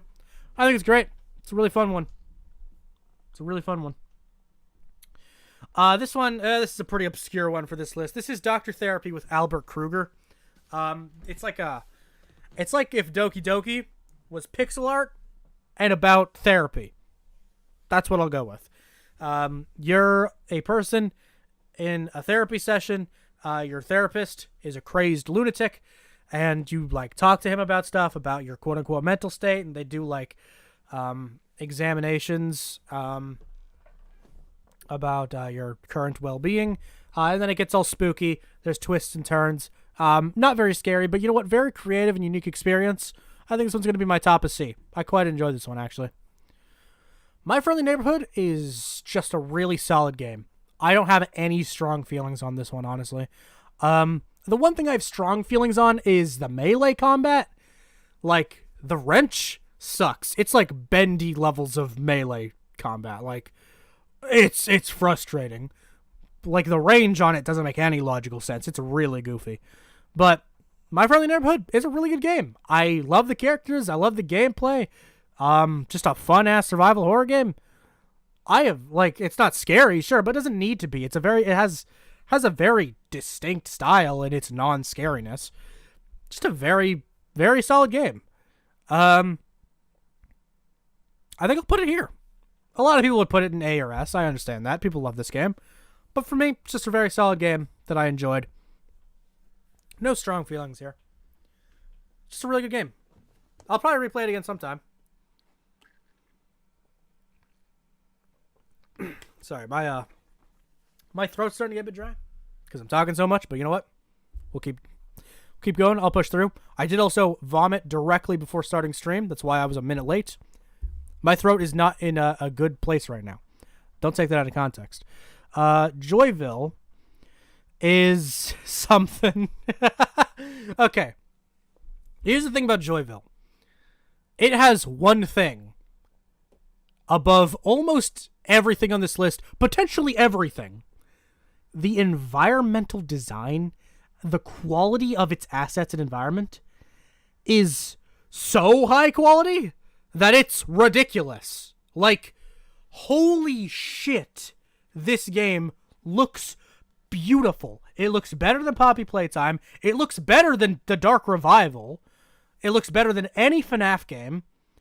Like, it might be the highest quality mascot horror game from an environmental standpoint. With that being said, it loses all of those points for how generic it is. It's a fucking play place that's weird and wacky. And that's it. It's monster design, woolly... Is it Bully Woolly or Woolly Bully? One of those two. Basic ass, boring bullshit. Mechanics suck. Gameplay sucks. Gimmick sucks. The whole gimmick is that you have a teddy bear that acts as a key card. It's fucking lame. I don't understand, because clearly talented people worked on this. Clearly. Like, they had to have. This is like, genuinely an achievement, again, in the visuals department. But, like, they achieved nothing else. I don't understand why they didn't do literally anything else, if I'm being totally honest. It's so bland, it's so basic, and it's so boring. But it's better than Banban. It might just be one above Banban, though. I don't know. This is tough. No, this is exactly where it is, actually. You know what? No, this is exactly where it belongs. E tier is getting a little bit full, chat. I'm not going to lie. There's a lot of bad games on here. Bloodwash, I don't really like. Bloodwash is... Yeah, Bloodwash is just not great. Captures a decent atmosphere. Pretty cool. Pretty decent sound design at certain points. And very nice style. I love low poly games. Like... so much, way more than I should. Low poly horror games are my fucking favorite thing. I love them. Shipwrecked is gonna be peak. Everyone go wishlist Shipwrecked 64 on Steam. But yeah, Bloodwash is just the weakest for me. There's a couple on here that I'm gonna like a lot more. Bloodwash is just really mid for me. I'm gonna put it there. I don't care for it all that much. But you know what? It's kind of cool, and it tells an interesting story. Honestly, its story is definitely its most interesting thing. The story of its like slasher character is really cool. The Static Speaks My Name. This is a very, very simple game, but it's one that I respect a lot. It's like, yeah, it's, I don't know. It's basically meant to be about like, it's basically just like a very simple simulator game about like loneliness. That's the best way I can describe it, I think. About loneliness, obsession, and I don't know, very dark and heavy themes in a 15-minute experience where you're not really like a good person, but you're also... The thing about it is you're not the good person, because in the game you have someone held hostage. That is the game. You have someone held hostage in your home. But you're also like, you know, the victim in a way, obviously, because you are the one suffering. Well, out of the two, you're not necessarily the one suffering. But, I mean, spoiler alert, it's a 15-minute game. Honestly, like 5 minutes if you play it through fast enough. The game ends with you killing yourself. You hang yourself in your closet. And, you know, it basically just shows, like, your, like, very basic routine, and then you kill yourself. It's a very simplistic game, just about really dark subject matter. And you know what? It does handle it in a very appropriate way, I feel, and I definitely, you know what? I appreciate it. I appreciate it for what it is a lot. But I think it's going to be my bottom of C, because it doesn't have much content at all. Like, it has basically nothing. Again, it's 10 minutes max, 15 max maybe. But, like, I don't know, what it does is really interesting and kind of inspiring, honestly. Just as far as taking simplicity and being able to do something with it and actually hold like so much value in that simplicity. You know, I definitely think it stands for something. But, you know, I don't think it's spectacular or anything. Murder House is great. I really like Murder House. Murder House is basically just like a horror movie as a game, which there's a few on here that I think do that, but I think this one achieves the best. The next one also does that pretty well, Rewind or Die. But this one is the most that feels to me like a horror movie as a game. You are stuck in a house with a slasher character, and you need to escape them, complete puzzles to escape. There's a big reveal of who the killer was at the end. You come to the house with people, and they get killed off like one by one over time. It's really cool, really interesting. It's also low poly. Love that shit. Love that a lot. It's a really cool game. I'll put it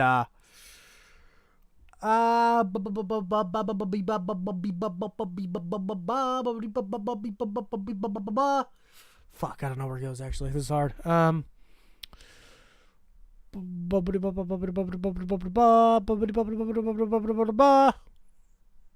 think I'll put it here. I think this is where it belongs. No, it goes higher. It's just a really good game, honestly. I like this game a lot. I think I'm going to bump Simulacra down a little bit. No, I'm going to... No, I think I need to bump down My Friendly Neighborhood and Murder House up. I think that's what I have to do. I think I'm good with that. Murder House, like a semi-high B. I think that's good. Rewind or Die, though, S. I used to say it was A, and I was even feeling weird about putting it in A. It's S. Rewind or Die is another low-poly slasher-ass game, and it's fucking cool as shit. It is fucking cool as fuck. Some of the best puzzles I've ever seen in an indie game. Best chase sequences I've ever seen in an indie horror game. And a lot of games try to do that. It's the best I've ever seen.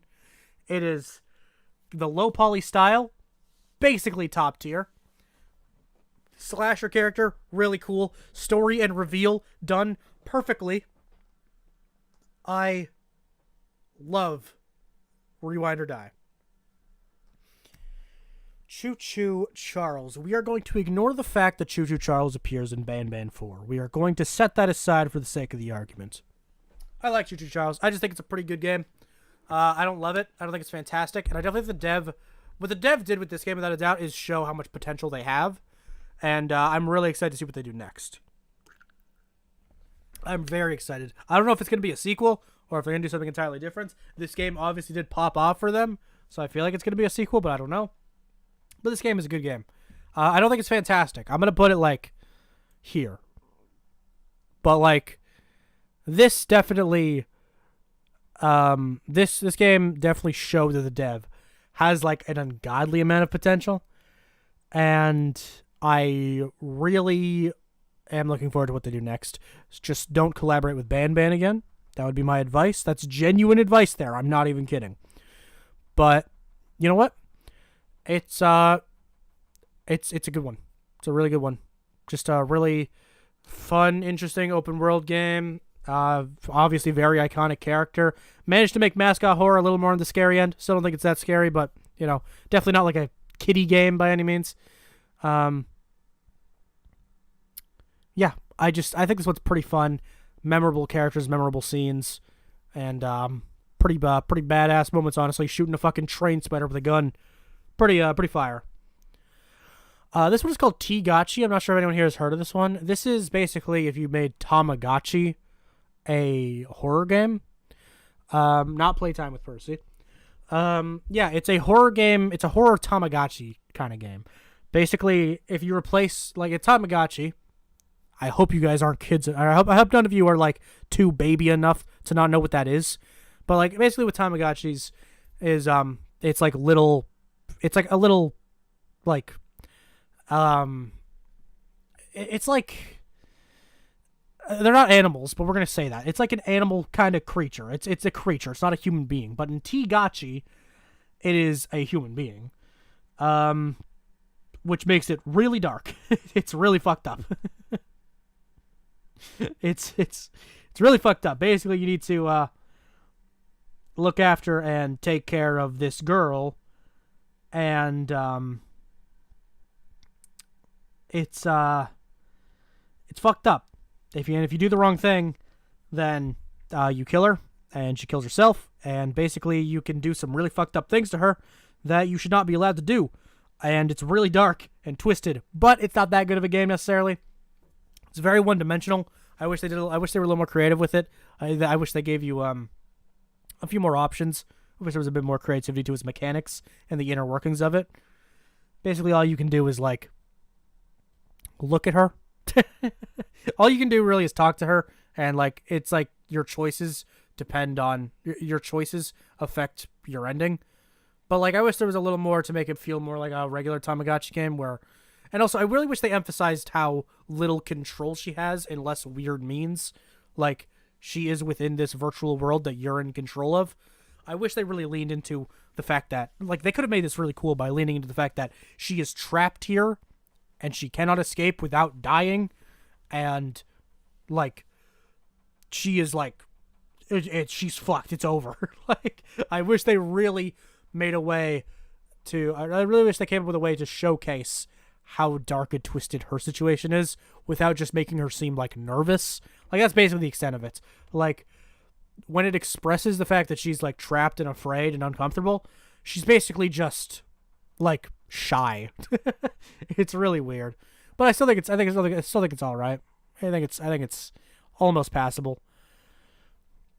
I'll put it here. Parasocial. Oh god, I have a lot to say about this one. I've thought about making a video on this one. This game has a lot of flaws. Parasocial is... Some of you have probably seen it because Spiff played it, and also David Barron did, if you watch both of us. Yeah,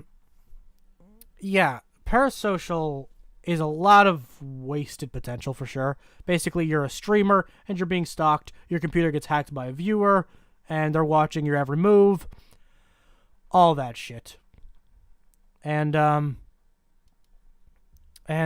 it's just, it has so many flaws. One, when you're streaming in game, which is every single day, you're able to like look freely around the room. And the game only takes advantage of that once. Only one time do they ever do anything with that, and it's at the end of the game. And also, the villain of the game, you could say, the one that's like really an enemy to you, is your ex-boyfriend. And there's an issue with that. Because the game is called Parasocial. It's about parasociality. I don't think that's a word. And here's the thing. If the villain, if the main stalker is your ex-boyfriend who's obsessed with you, that's not what it means to be parasocial. The villain of the game, the main one, there are 2 stalkers, arguably 3, but the main stalker isn't parasocial. They're just a creepy ex-boyfriend. So... They kind of lost the purpose of the game there. It's really weird. It's also not scary. I wish it was a little scarier. That would have been nice. And here's the thing. The only reason I found out about this dev is because I was recommended them because of their style. I don't think I don't think they like really captured the style that well. I don't think it's a very creative style, and I think it's actually a very bland looking game. And all the characters look especially bad. I don't know. I don't think it's a bad game. I think it does some creative things. I think it's kind of cool. But it does a lot of things wrong, I feel like. I'm going to put it... Where am I going to put it? What am I going to do? Fuck.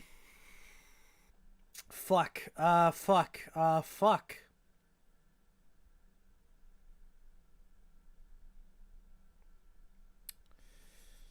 going to put it here.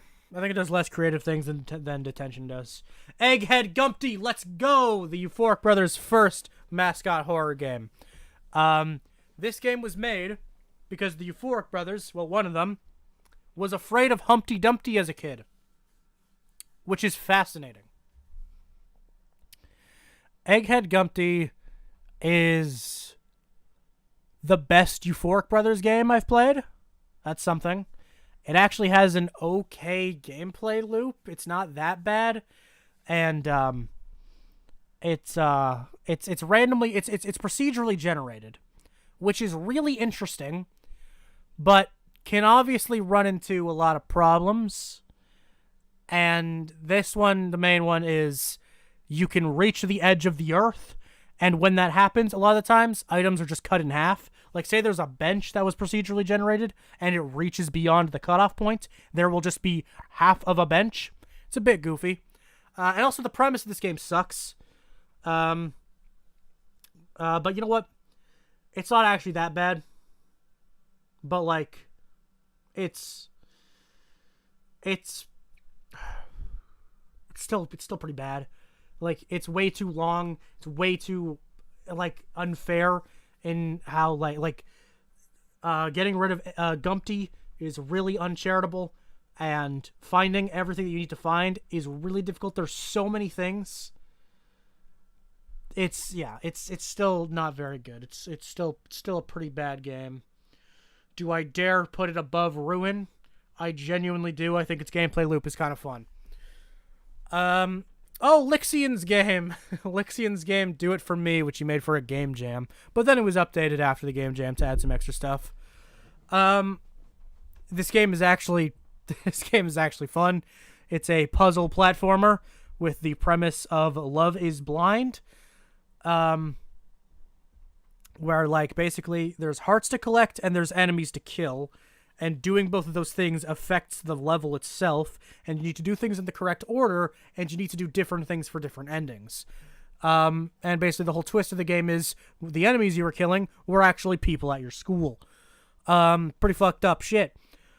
But, like, it's kind of fun. I actually quite like it. I'm gonna put it.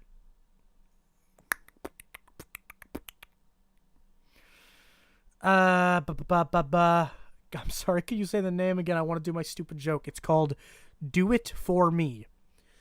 I'm going to put it. It's still going higher. Don't know how I like it this much, but I really like this game.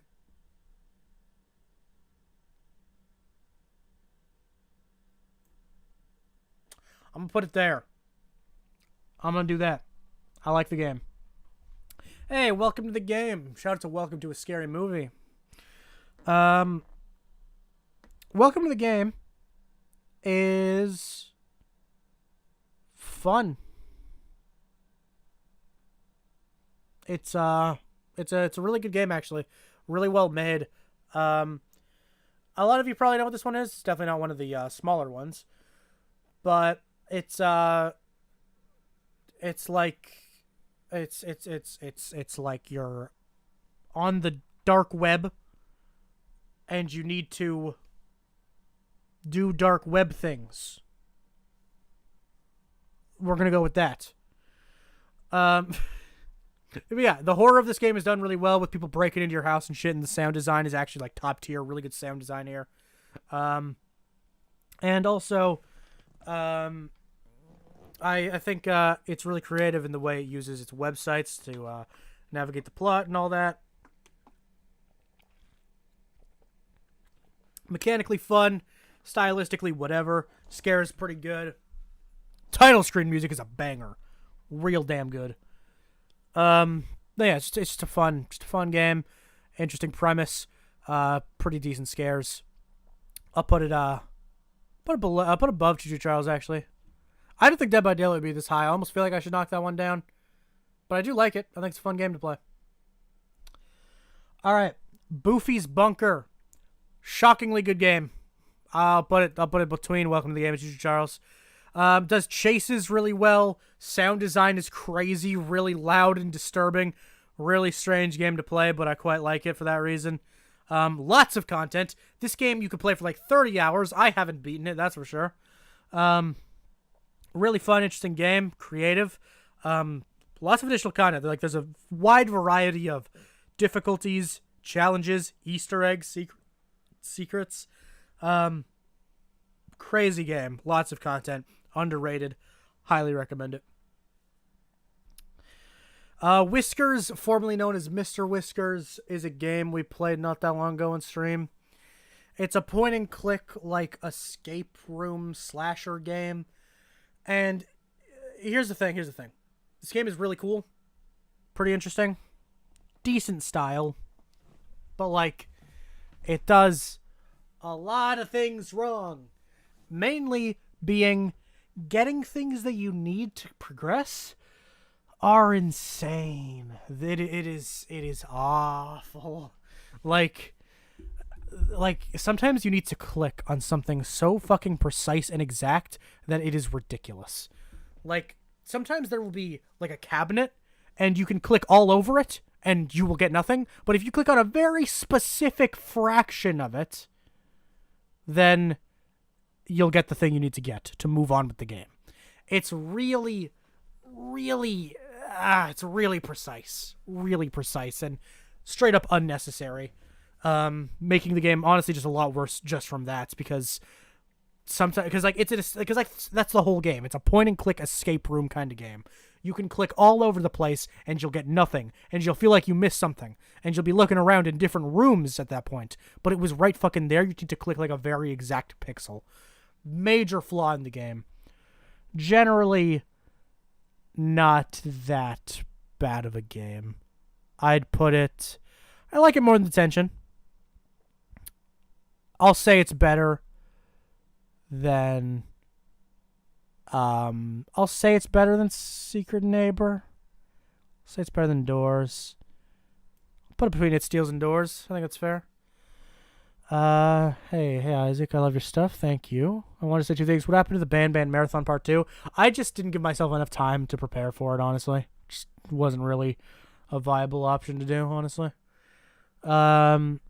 This is random, but I think the best mascot horror game is probably Playtime other than FNAF. I can't in good conscience say Poppy is better than Bendy in its current state, but Chapter 3 could level the playing field for sure. The Timor remake. Shout out to that. Timor original is just whatever. The Timor remake, I don't know, it has mixed reviews on Steam. I guess because it is very like simple. There's not a lot of like mechanics to it. But I don't know. I just think this game does jump scares really well.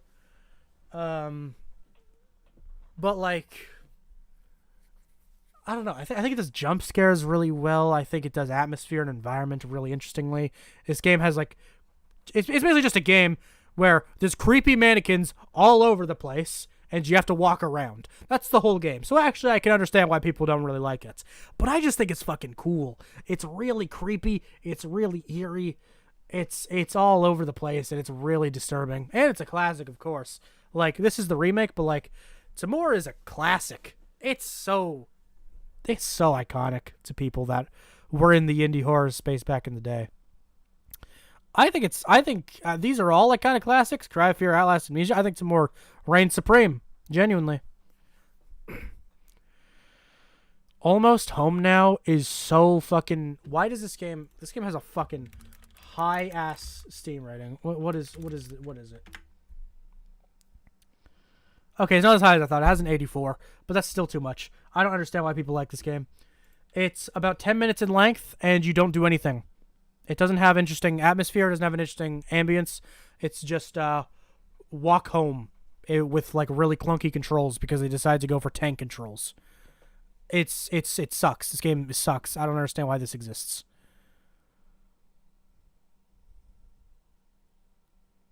Yeah, it's bad. I don't know. How bad is it though, realistically? Because it's easy to get through, and like I guess it has a nice style to it. Fuck.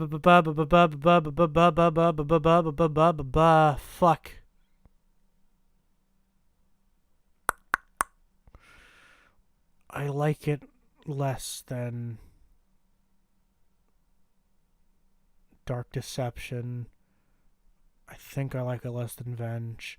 I'd say I like it less than Night Blights. It's really low. Yeah, this one actually really sucks. I'll put it above Mealy Storage World, though. Finally, we can break up the two Mealy games. Late Night Mop. We got another Lixian game. I love Lixian. He's one of my favorite people. Late Night Mop is actually really fun. It's pretty simple, of course, but I actually think it's a pretty fun game. Yeah, I just think this one's a really fun time to play. Um, yeah, basically all you do is like clean up a house and spooky things happen. It's just a fun, silly little game. It's somewhere in the C range. As much as I think it's probably more impressive than Do It For Me, which is literally, again, a game jam game. But I think Do It For Me is a more fun game. Put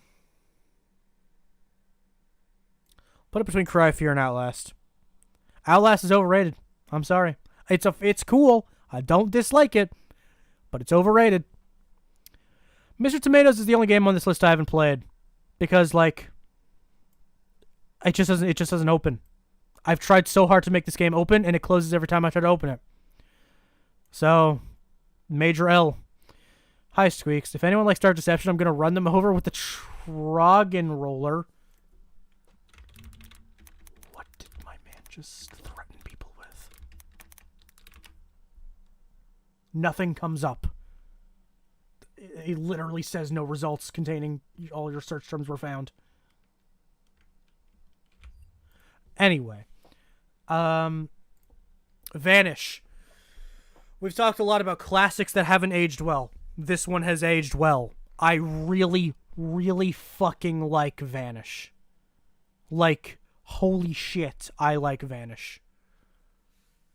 Timur, I like quite a bit. Cry of Fear, Outlast, Amnesia. Maybe they have qualities that have aged. Maybe. I don't think they're amazing, but very respectable, and I like them. Slender, absolute icon. Don't really care about it that much, though. Vanish is such a fucking interesting game to play. It is a bizarre-ass maze that is so simple but interesting. I really like it. Is Old Shipwrecked on the tier list, or have I been spared? You've been spared. I thought about it, but I decided not to. When the full game comes out, I'll rank it, though, obviously. Old Shipwrecked, for the record, would be semi-high B or mid-B, somewhere in that range. Vanish, I really fucking like it. I love playing this game.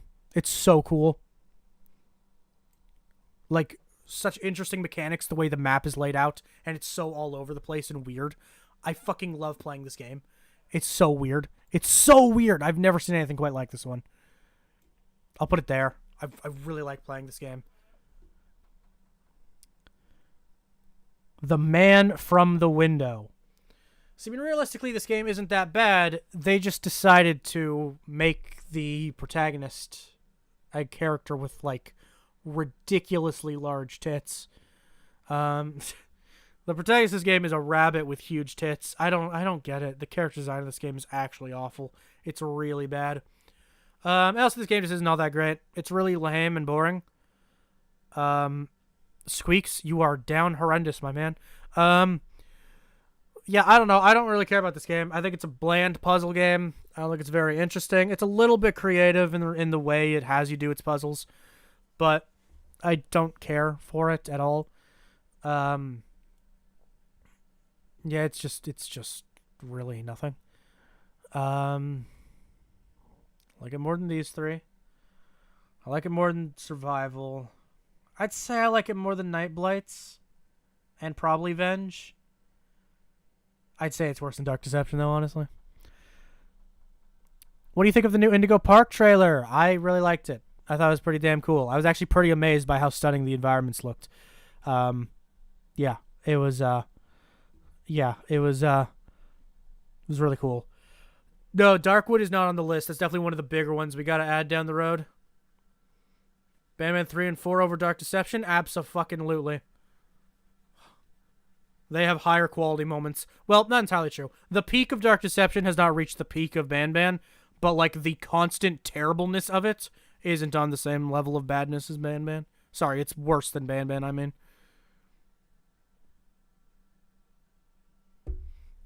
Dark Deception Chapter 1 and a couple moments of Chapters 3 and 4 are pretty good.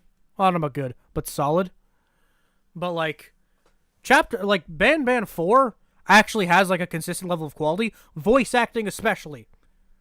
Genuinely, I'm just gonna say this. Banban 4 has better voice acting than Dark Deception. And better writing. The Bitter Giggle, the Jester, did great. Queen Bouncelia did great. Like, Banban 4 is the first Banban game to actually have okay characters. So that's something. And then 3 actually has a couple okay sequences. 4 is more boring, which is why I'd put it below it still. But actually interesting, I don't know, interesting characters is a bit of a stretch. But, like, I really like the voice acting, honestly. And I think they did great. And for 3, there's a couple sequences that are almost okay. Dark Deception has chapter 1 and, like, a couple short moments of chapters 3 and 4. But, like, the game is so bad. It's so boring. It's more broken than Banban 4. Banban 4 is a more polished game than Dark Deception is. I can at least see the cutscenes, and although they barely move, they don't randomly A-pose during movement. Dark Deception sucks, my god. But hey, I'll be open-minded for Chapter 5. That's actually a lie. I'm not going to play it. I'm just going to watch David Barron play it. But you know what? We're still on Day 1, Chapter 4 patch from 2021, mind you. Yeah, where they broke the cutscenes. They weren't originally broken, and then they broke them, and then didn't fix them. Dear God, kill me. I'm begging you. Anyway, Sonic.exe is worse, though. This is real bad. This is like... I'm honestly going to say it's better than Hello Neighbor, though, because at least I can get through it without as much pain. You know what I mean? I can get through it without as much suffering. But, like, Sonic.exe is so bad. It has no redeeming quality. It's in both itself and its influence are terrible.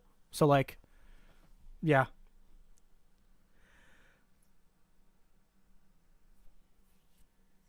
But yeah,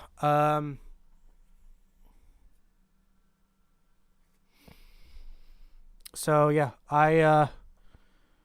when Bendy 1 is better than Dark Deception? Yeah, it is. I used to say it wasn't, and I realized the tremendous errors in my ways. But yeah, Sonic.exe. Is there anything to say about it, really? Is there really anything to say about it? I mean, there is the remakes of it. There's some pretty good remakes. I don't remember what they're called. There's like Sonic PC port and Sonic.eyx, I want to say it is. There's some pretty good ones, honestly. I still wouldn't put them that high on this list, that's for sure. But there's some much more creative and interesting ones. But this game sucks. Is Dark Revival on here? Yeah, it's an A. It's right here. The original Bendy sucks. I don't understand how they... Like, Bendy had the biggest glow up in indie horror. It's actually phenomenal. Like, literally the biggest glow up I've seen ever. It's crazy. Lights Off is really mid, like distinctly mid. It's a game where you turn off lights and then spooky things happen. I don't know. It has really good atmosphere, really good ambience towards the end, pretty good payoff, but it's a 15-minute game where not much happens. I'll just put it here. Also, Parasocial's worse. Wait, I don't know why I put Parasocial above Mr. Hops. That's objectively untrue. And I'll put it even lower, actually. Hey, Bomberman3001, thank you for being a member for 6 months. I really appreciate that, my god. Duck. What did you mean by this? What did you mean by this?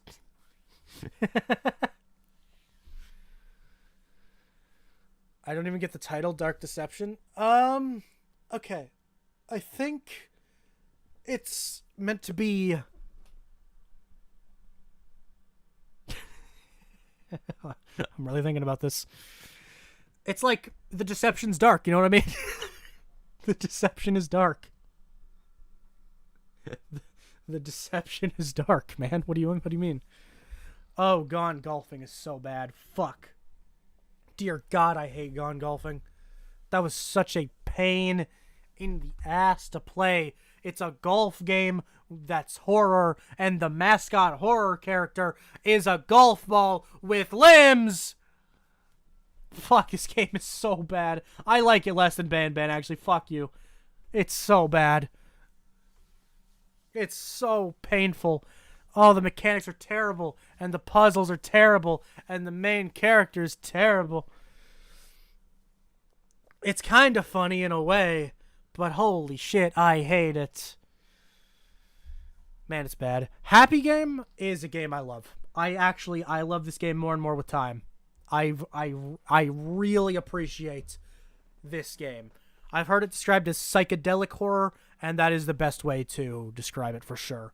Like, it is so wacky. It's crazy. It's all over the place. It's weird as fuck. But it's so creative.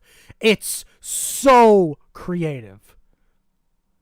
Every environment is weird as fuck. Every character is weird as fuck. Every mechanic is weird as fuck. All the puzzles are weird as fuck.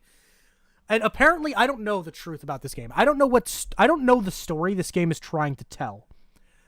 I've heard that the protagonist is a drug addict reliving their childhood trauma. I've heard that before. I don't know if that's confirmed. But either way, that's a really interesting way of interpreting it. And there's a lot of interesting ways to interpret it. That's the thing about this. It is a weird, psychological, psychedelic horror, and it's all over the place. I really like this game. I've grown to like it a lot. It's going to be an A tier for me. I'm a big fan of this one.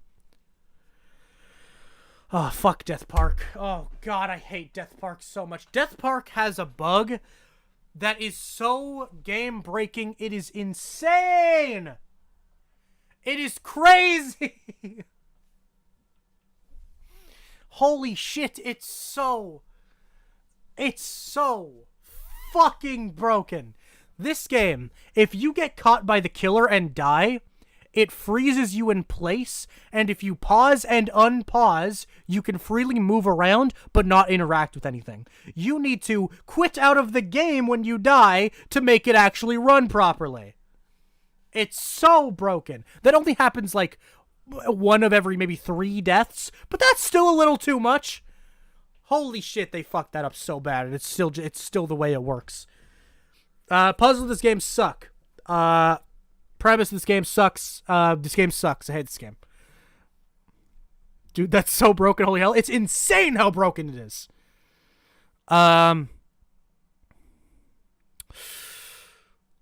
It's bottom of E, honestly. It's bottom of E. It's really close to being F.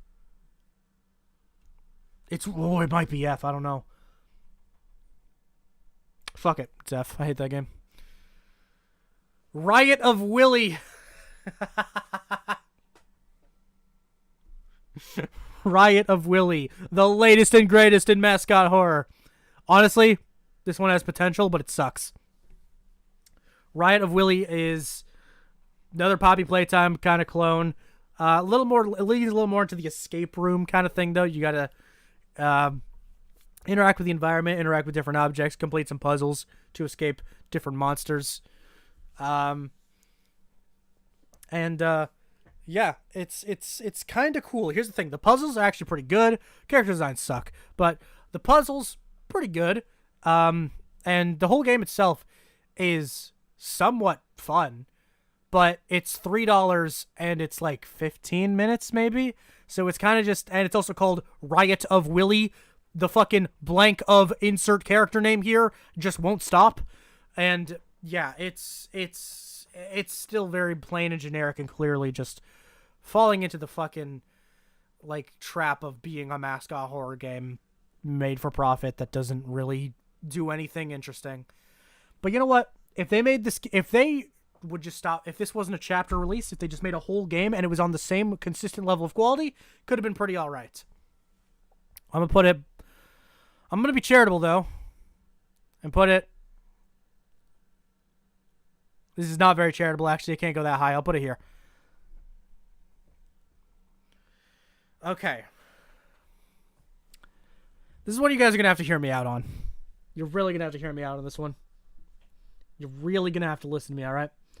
You know, I'm gonna zoom in again. Hang on. That's the wrong thing. Okay. You guys are really gonna have to hear me out on this one. You guys are really gonna have to hear me out on this one. I think Rainbow Friends is kind of fun. I think it's a pretty fun time. It's like chapter 2 of Rainbow Friends is pretty fun. Chapter 1 is slow and boring. Like, there is absolutely no redeeming quality about chapter 1. Chapter 2, every character that was in chapter 1 increases their difficulty, and there's new ones, and the map is so much more interesting. It's a pretty decent map to navigate. Blue, that was in chapter 1, is way more aggressive. He spots you from way further away, and he moves way faster. And every character has a pretty interesting gimmick. Like, yellow will chase you, grab you, fly you up into the air, and you need to land in either the bounce house or water to survive. Pretty interesting to me.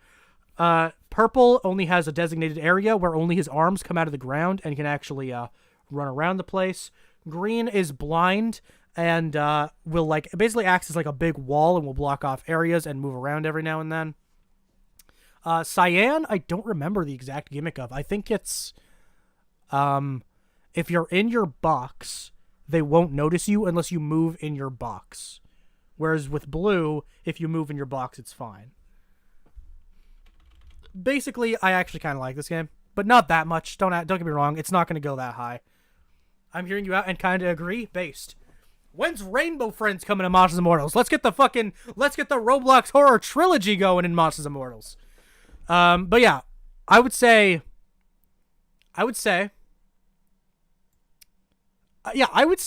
Chapter 1 is in the E range, and C is a low D.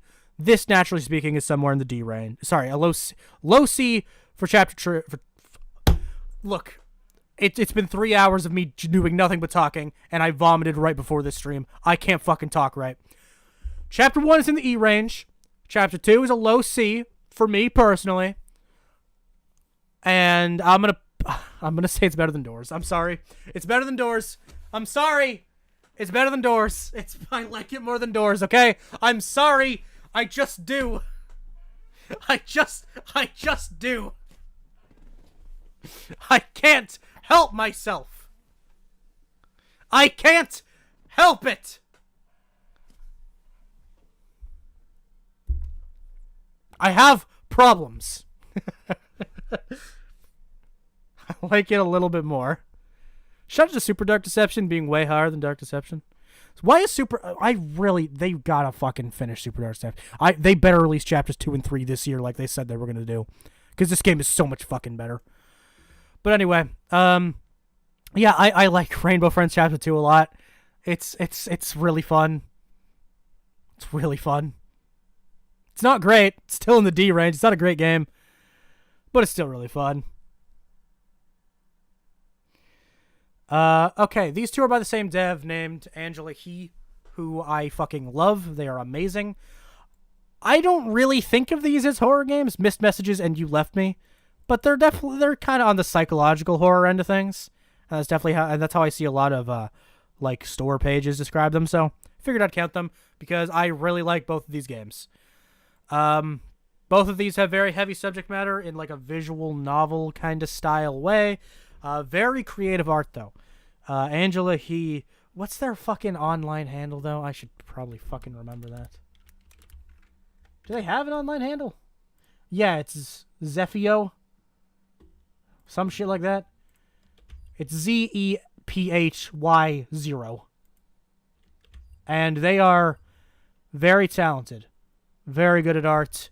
Very good at telling dark and twisted stories through creative subject matter. Yeah, these games are really creative and really unique, and I really appreciate them.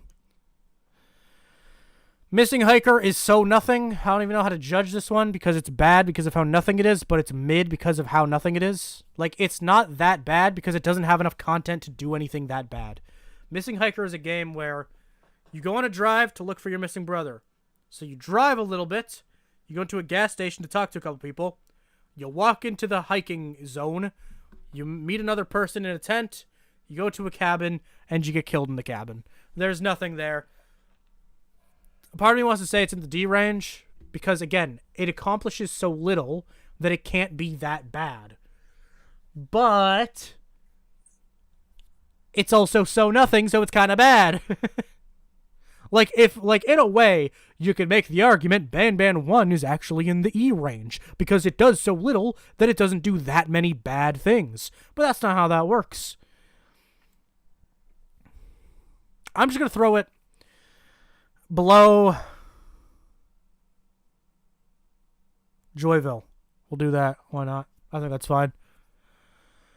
Cold Call, made by the same dev as Mr. Hop's Playhouse, and I would say it is the best game they've made, actually, in my opinion.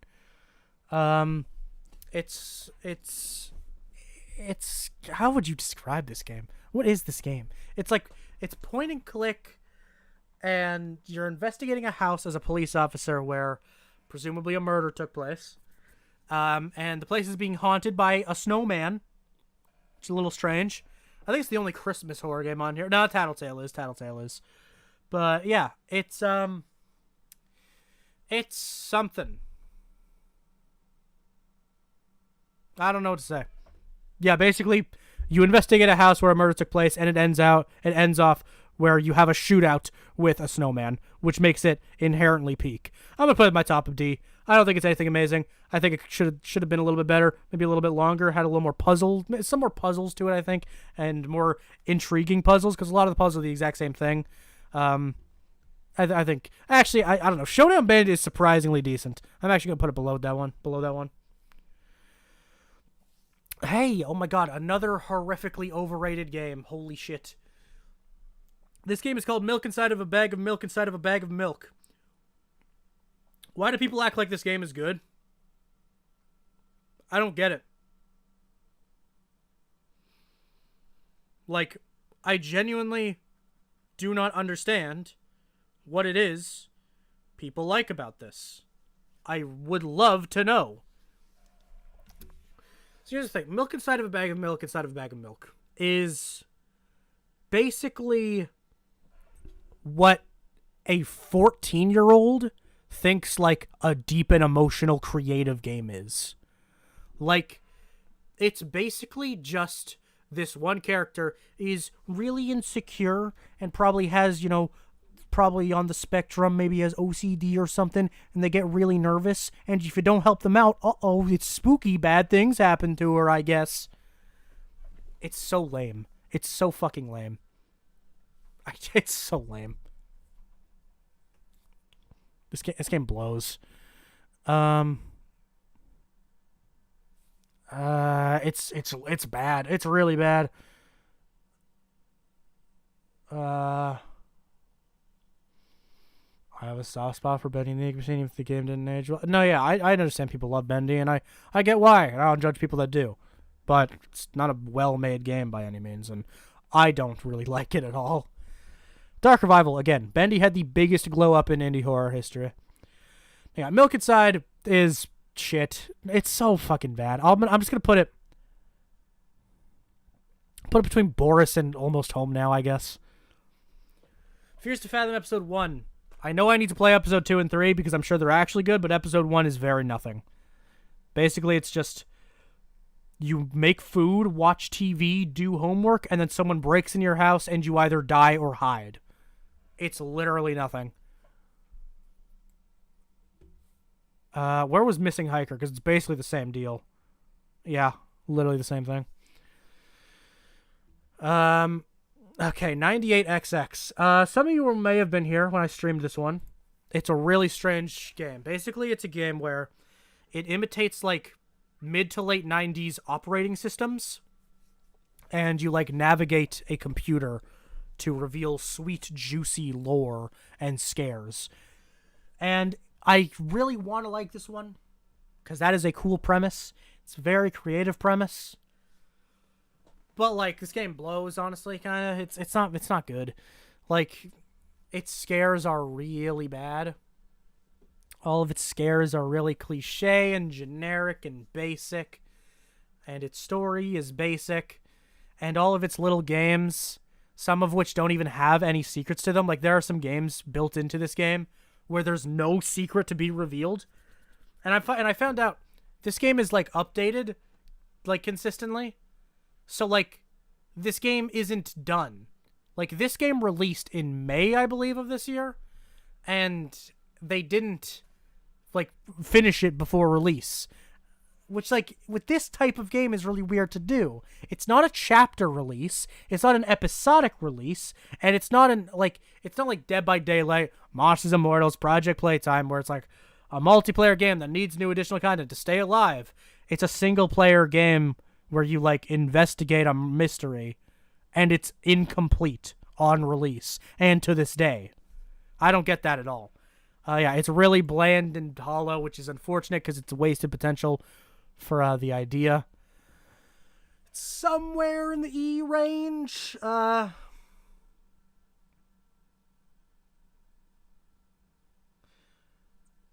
put it.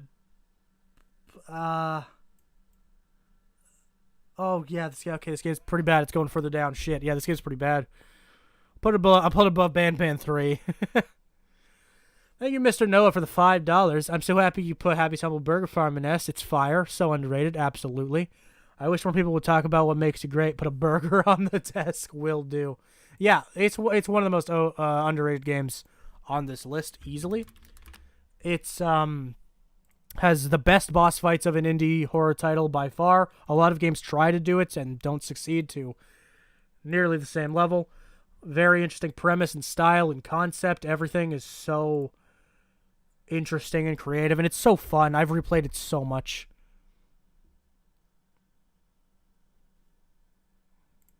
I have replayed Burger Farm more than most games.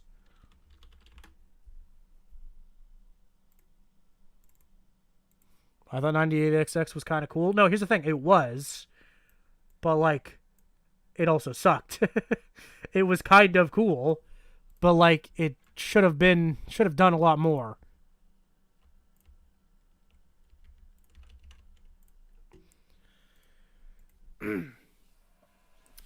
Okay, The Designer's Curse. Yeah, interesting story with this one.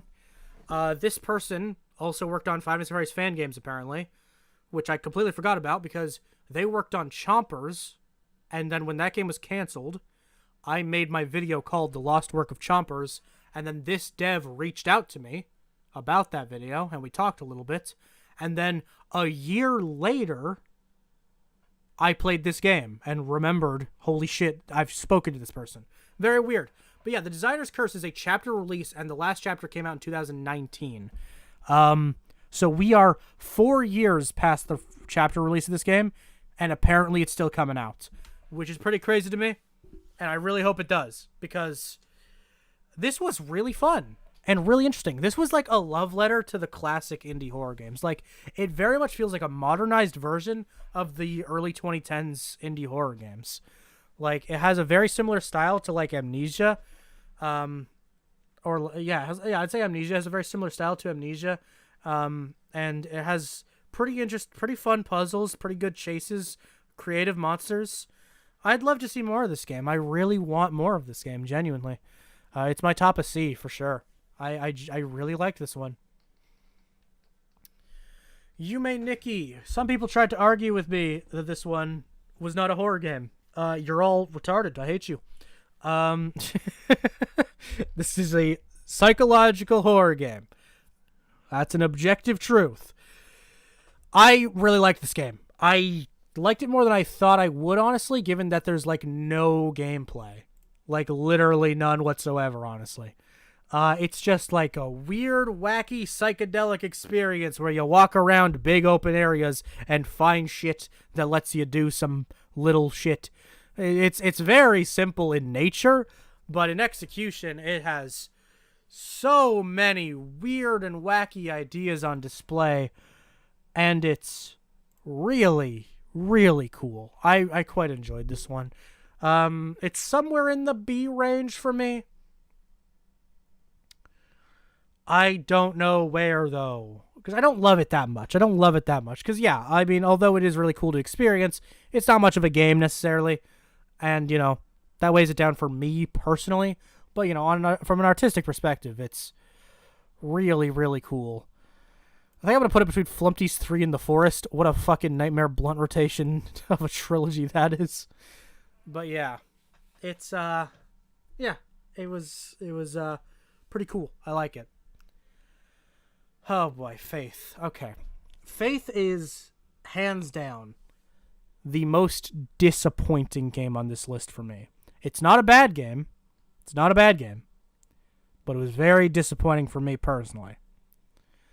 I just really wanted a little bit more from it. I really wanted a more engaging experience personally. I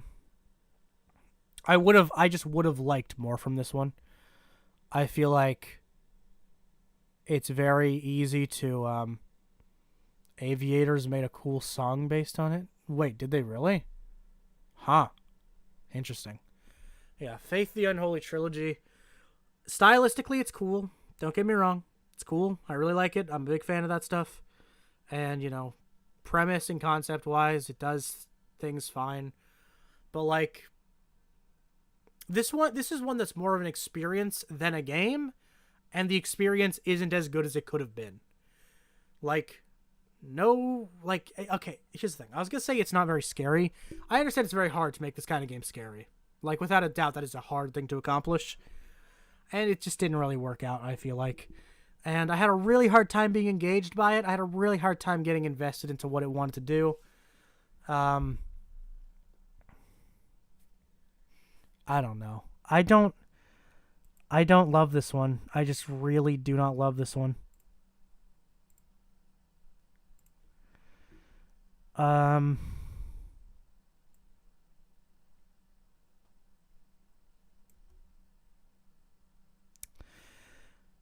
It's going to be somewhere in the C range for me. I just don't know where.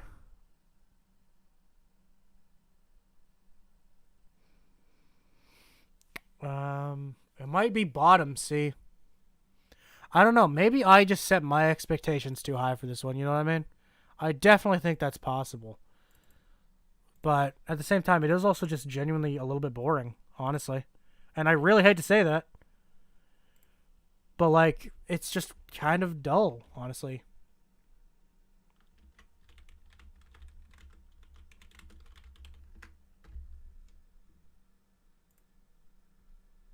Yeah, I don't know. I'm really conflicted on this one. I might just leave it where it is, though, honestly. Because it's definitely on the lower end for me. I don't love it. I just don't love it that much. I really would have loved more from it. Zardy's Maze. This is a good one. I actually was pretty surprised by how much I like this one. Where's Little Nightmares? It's in top of B. But yeah, Zardy's Maze is just a really fun game.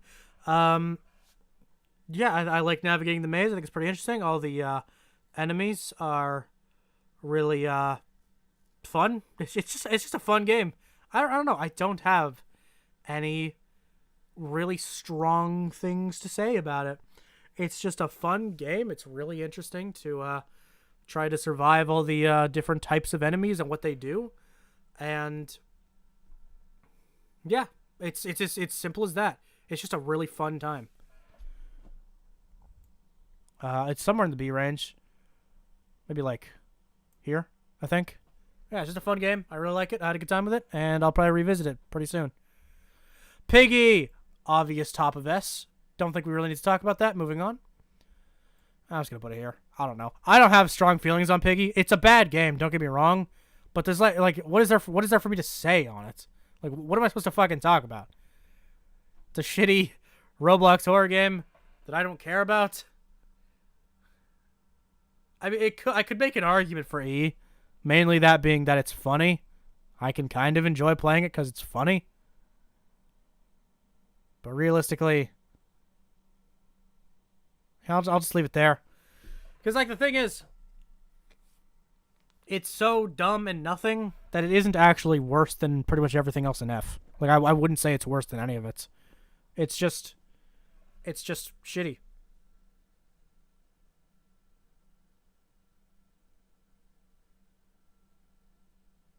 I don't know. I have no strong feelings. Some people do. I know some people really hate this one. But, like, I don't think it's an example of indie horror going downhill. I don't see it that way. I don't see it as an example of Roblox having bad games. I don't see it as a significant game to talk about in any regard.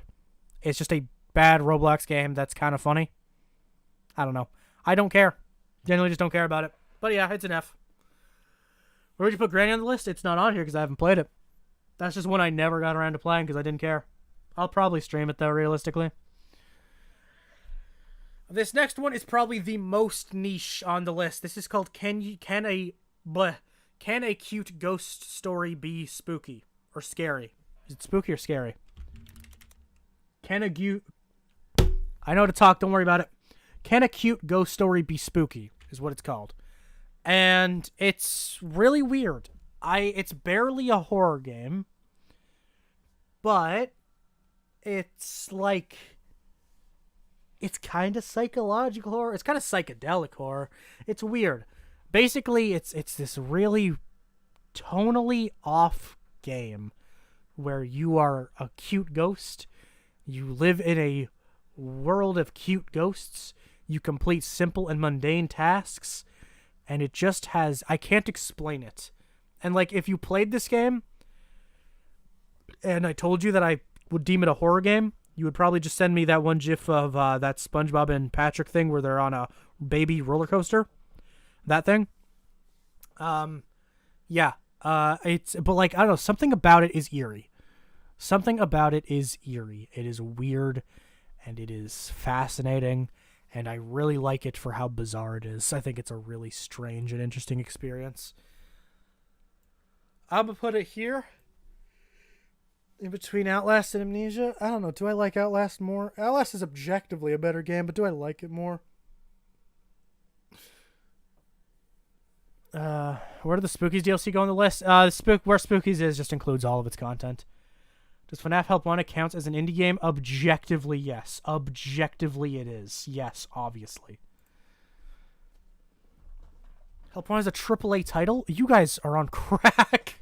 You guys are smoking that good shit, and I want it. My God. Okay, whatever. I'm not going to argue with you guys. Potatoes. Why did I include parody games? Okay, so Potato Thriller is it's a parody horror game that has the worst shit I've ever seen in my entire life. I hate it. I hate it a lot. I hate it a lot.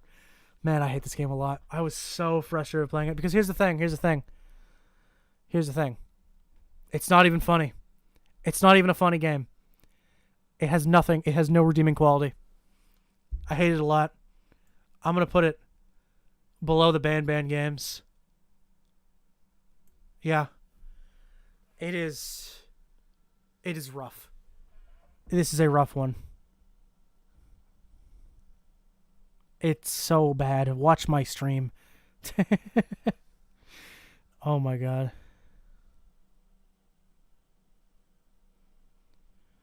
You think indie games means console games? Bro, FNAF 1 is on console. Holy shit. Oh my God. I've never heard anyone say that in my entire life. Almost so many of these games are on console. Holy shit. I've never heard anyone say that. Okay, so Bendy and the Ink Machine is AAA. Dark Deception is becoming AAA. Every single FNAF game is AAA. Doki Doki is AAA. Little Nightmares is AAA. Among the Sleep is AAA. Amnesia would be AAA.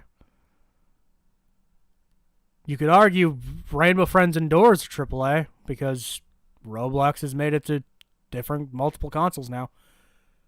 Well, I've never heard anyone say that in my entire life. All right, we're on our last one, actually, because, again, this game doesn't launch. I wanted to play it on stream, and the game just doesn't launch. I don't know what to do. I'll try to figure it out one day, and we'll stream it. The final game is Enjoy Typing. I made a video on this game called The Most Immersive Horror Game. I don't think I stand by that. Basically, this game is really weird. It's really fascinating. It's not a very good game.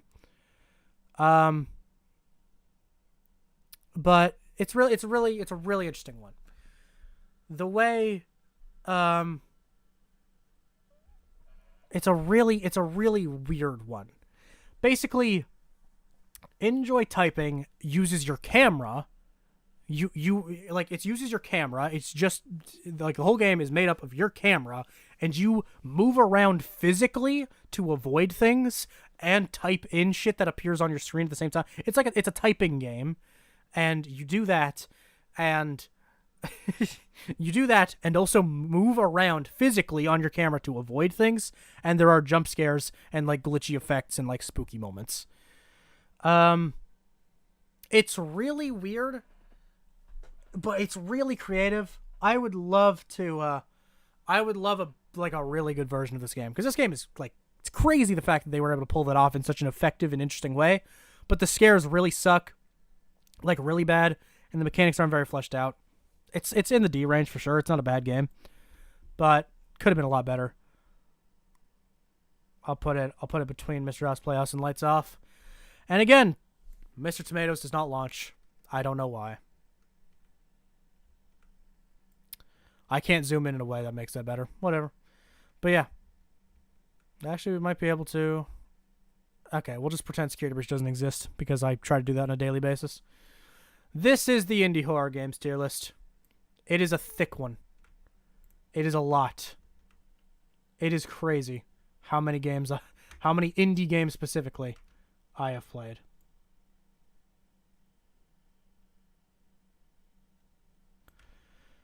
So yeah, this is all of them. I think there are 114 games here. Pretty sure. My best is Doki Doki Literature Club.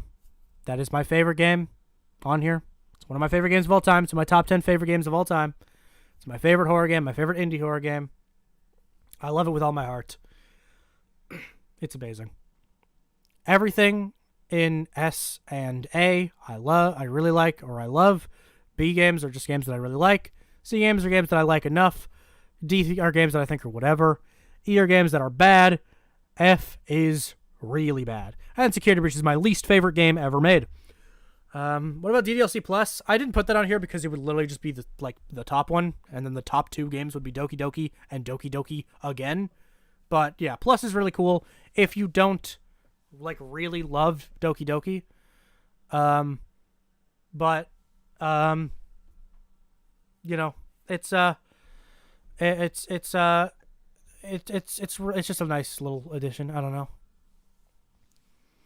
Has Mr. Tomatoes ever launched since it crashes once you lose? It crashes once you lose? Interesting. No, yeah, I've never played the game. I can't just play it. It just won't open for me.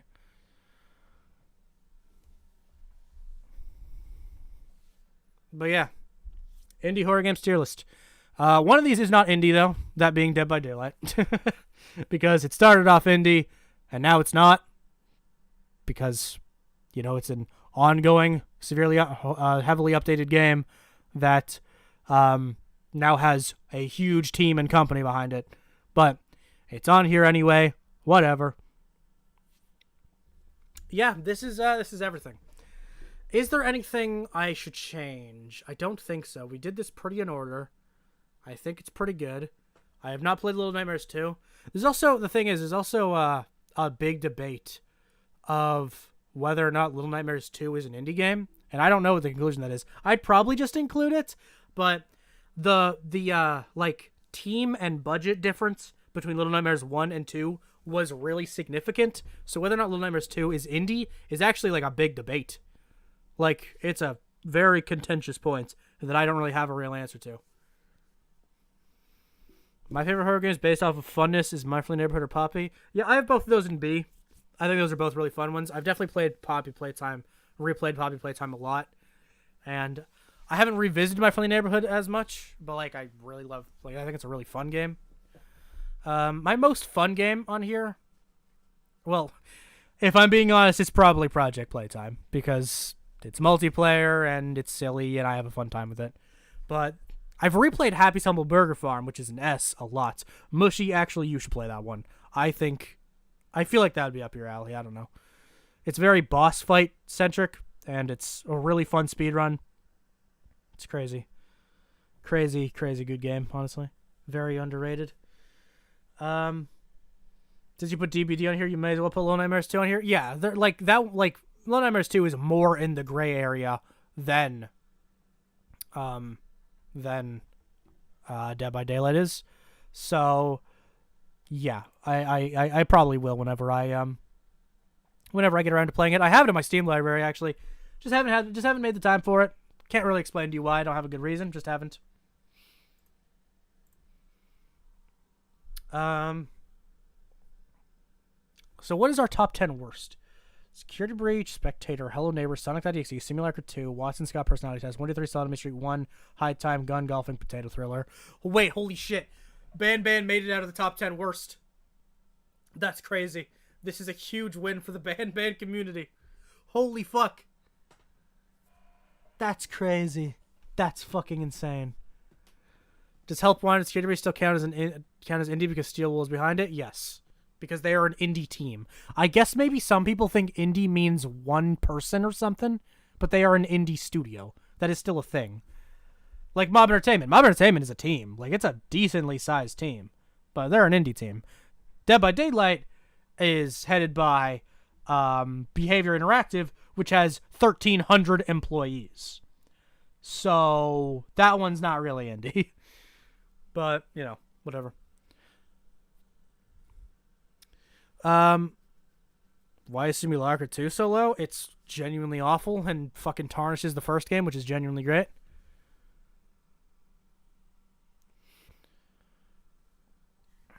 My favorites have definitely got to be Amnesia the Bunker. I got to get around to that one. Night of the Consumer, Slender the Arrival. I got to play Slender the Arrival. I might just forget about the original and just play the remake now that it's coming out. I don't know. I don't know if I really care to play the original, whatever. I mean, I guess if I played the original first, I would grow to appreciate the remake more.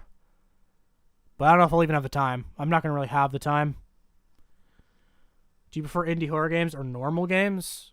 Well, if you're asking, okay, well, do I prefer indie horror versus AAA horror? I play a lot more indie horror. Just what I do. But, like, none of these... Doki Doki is the only one of these games that's in my top 10 favorite games. Like, my favorite games of all times are mostly Nintendo titles. But, like, indie horror is just, you know, my niche, and I like it, so I do a lot. Like, my top 10 games of all time... I recently did my top 25. And obviously this is changing, but, like, my top 10 games would be Super Mario Bros. 3, New Super Mario Bros. U, Super Mario Maker 2, Super Mario World, Donkey Kong Country Returns, Super Mario 3D World, Doki Doki Literature Club, Luigi's Mansion Dark Moon, Tomodachi Life, and Kirby's Return to Dreamland. So, like, most of my favorite games are just Nintendo titles. My favorite games of all time. Like, this is, like, we're talking all time.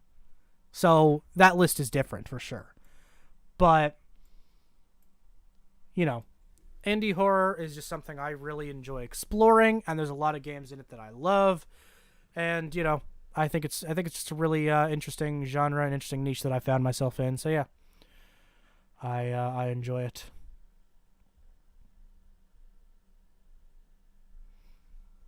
Return to Dreamland at number 1, extremely based.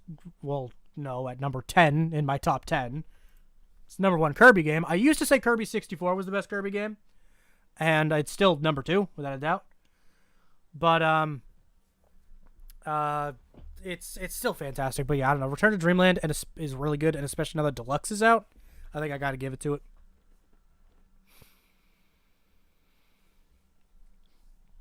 I didn't see the message you left for me on the last stream. What was your response for playing my indie game? Oh, I just said I'll get around to it eventually. This is going to be the last stream of the month until Halloween. So it's going to be a while. That's because I'm busy. I don't really have the time. I'm not going to have the time, but I'll get around to it is the thing. What about Pokemon?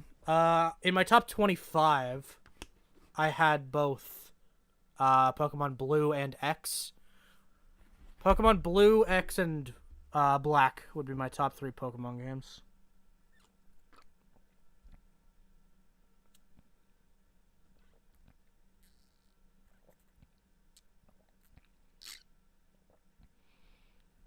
Alright, my throat is tired. It hurts. I gotta go. 3.5 hours straight of talking is not easy for me to do. Because normally when I play games and stuff, I have a couple moments to take a breath of fresh air and move on. But this one was literally just nothing but me explaining this shit. So that was a little more difficult on me, not gonna lie.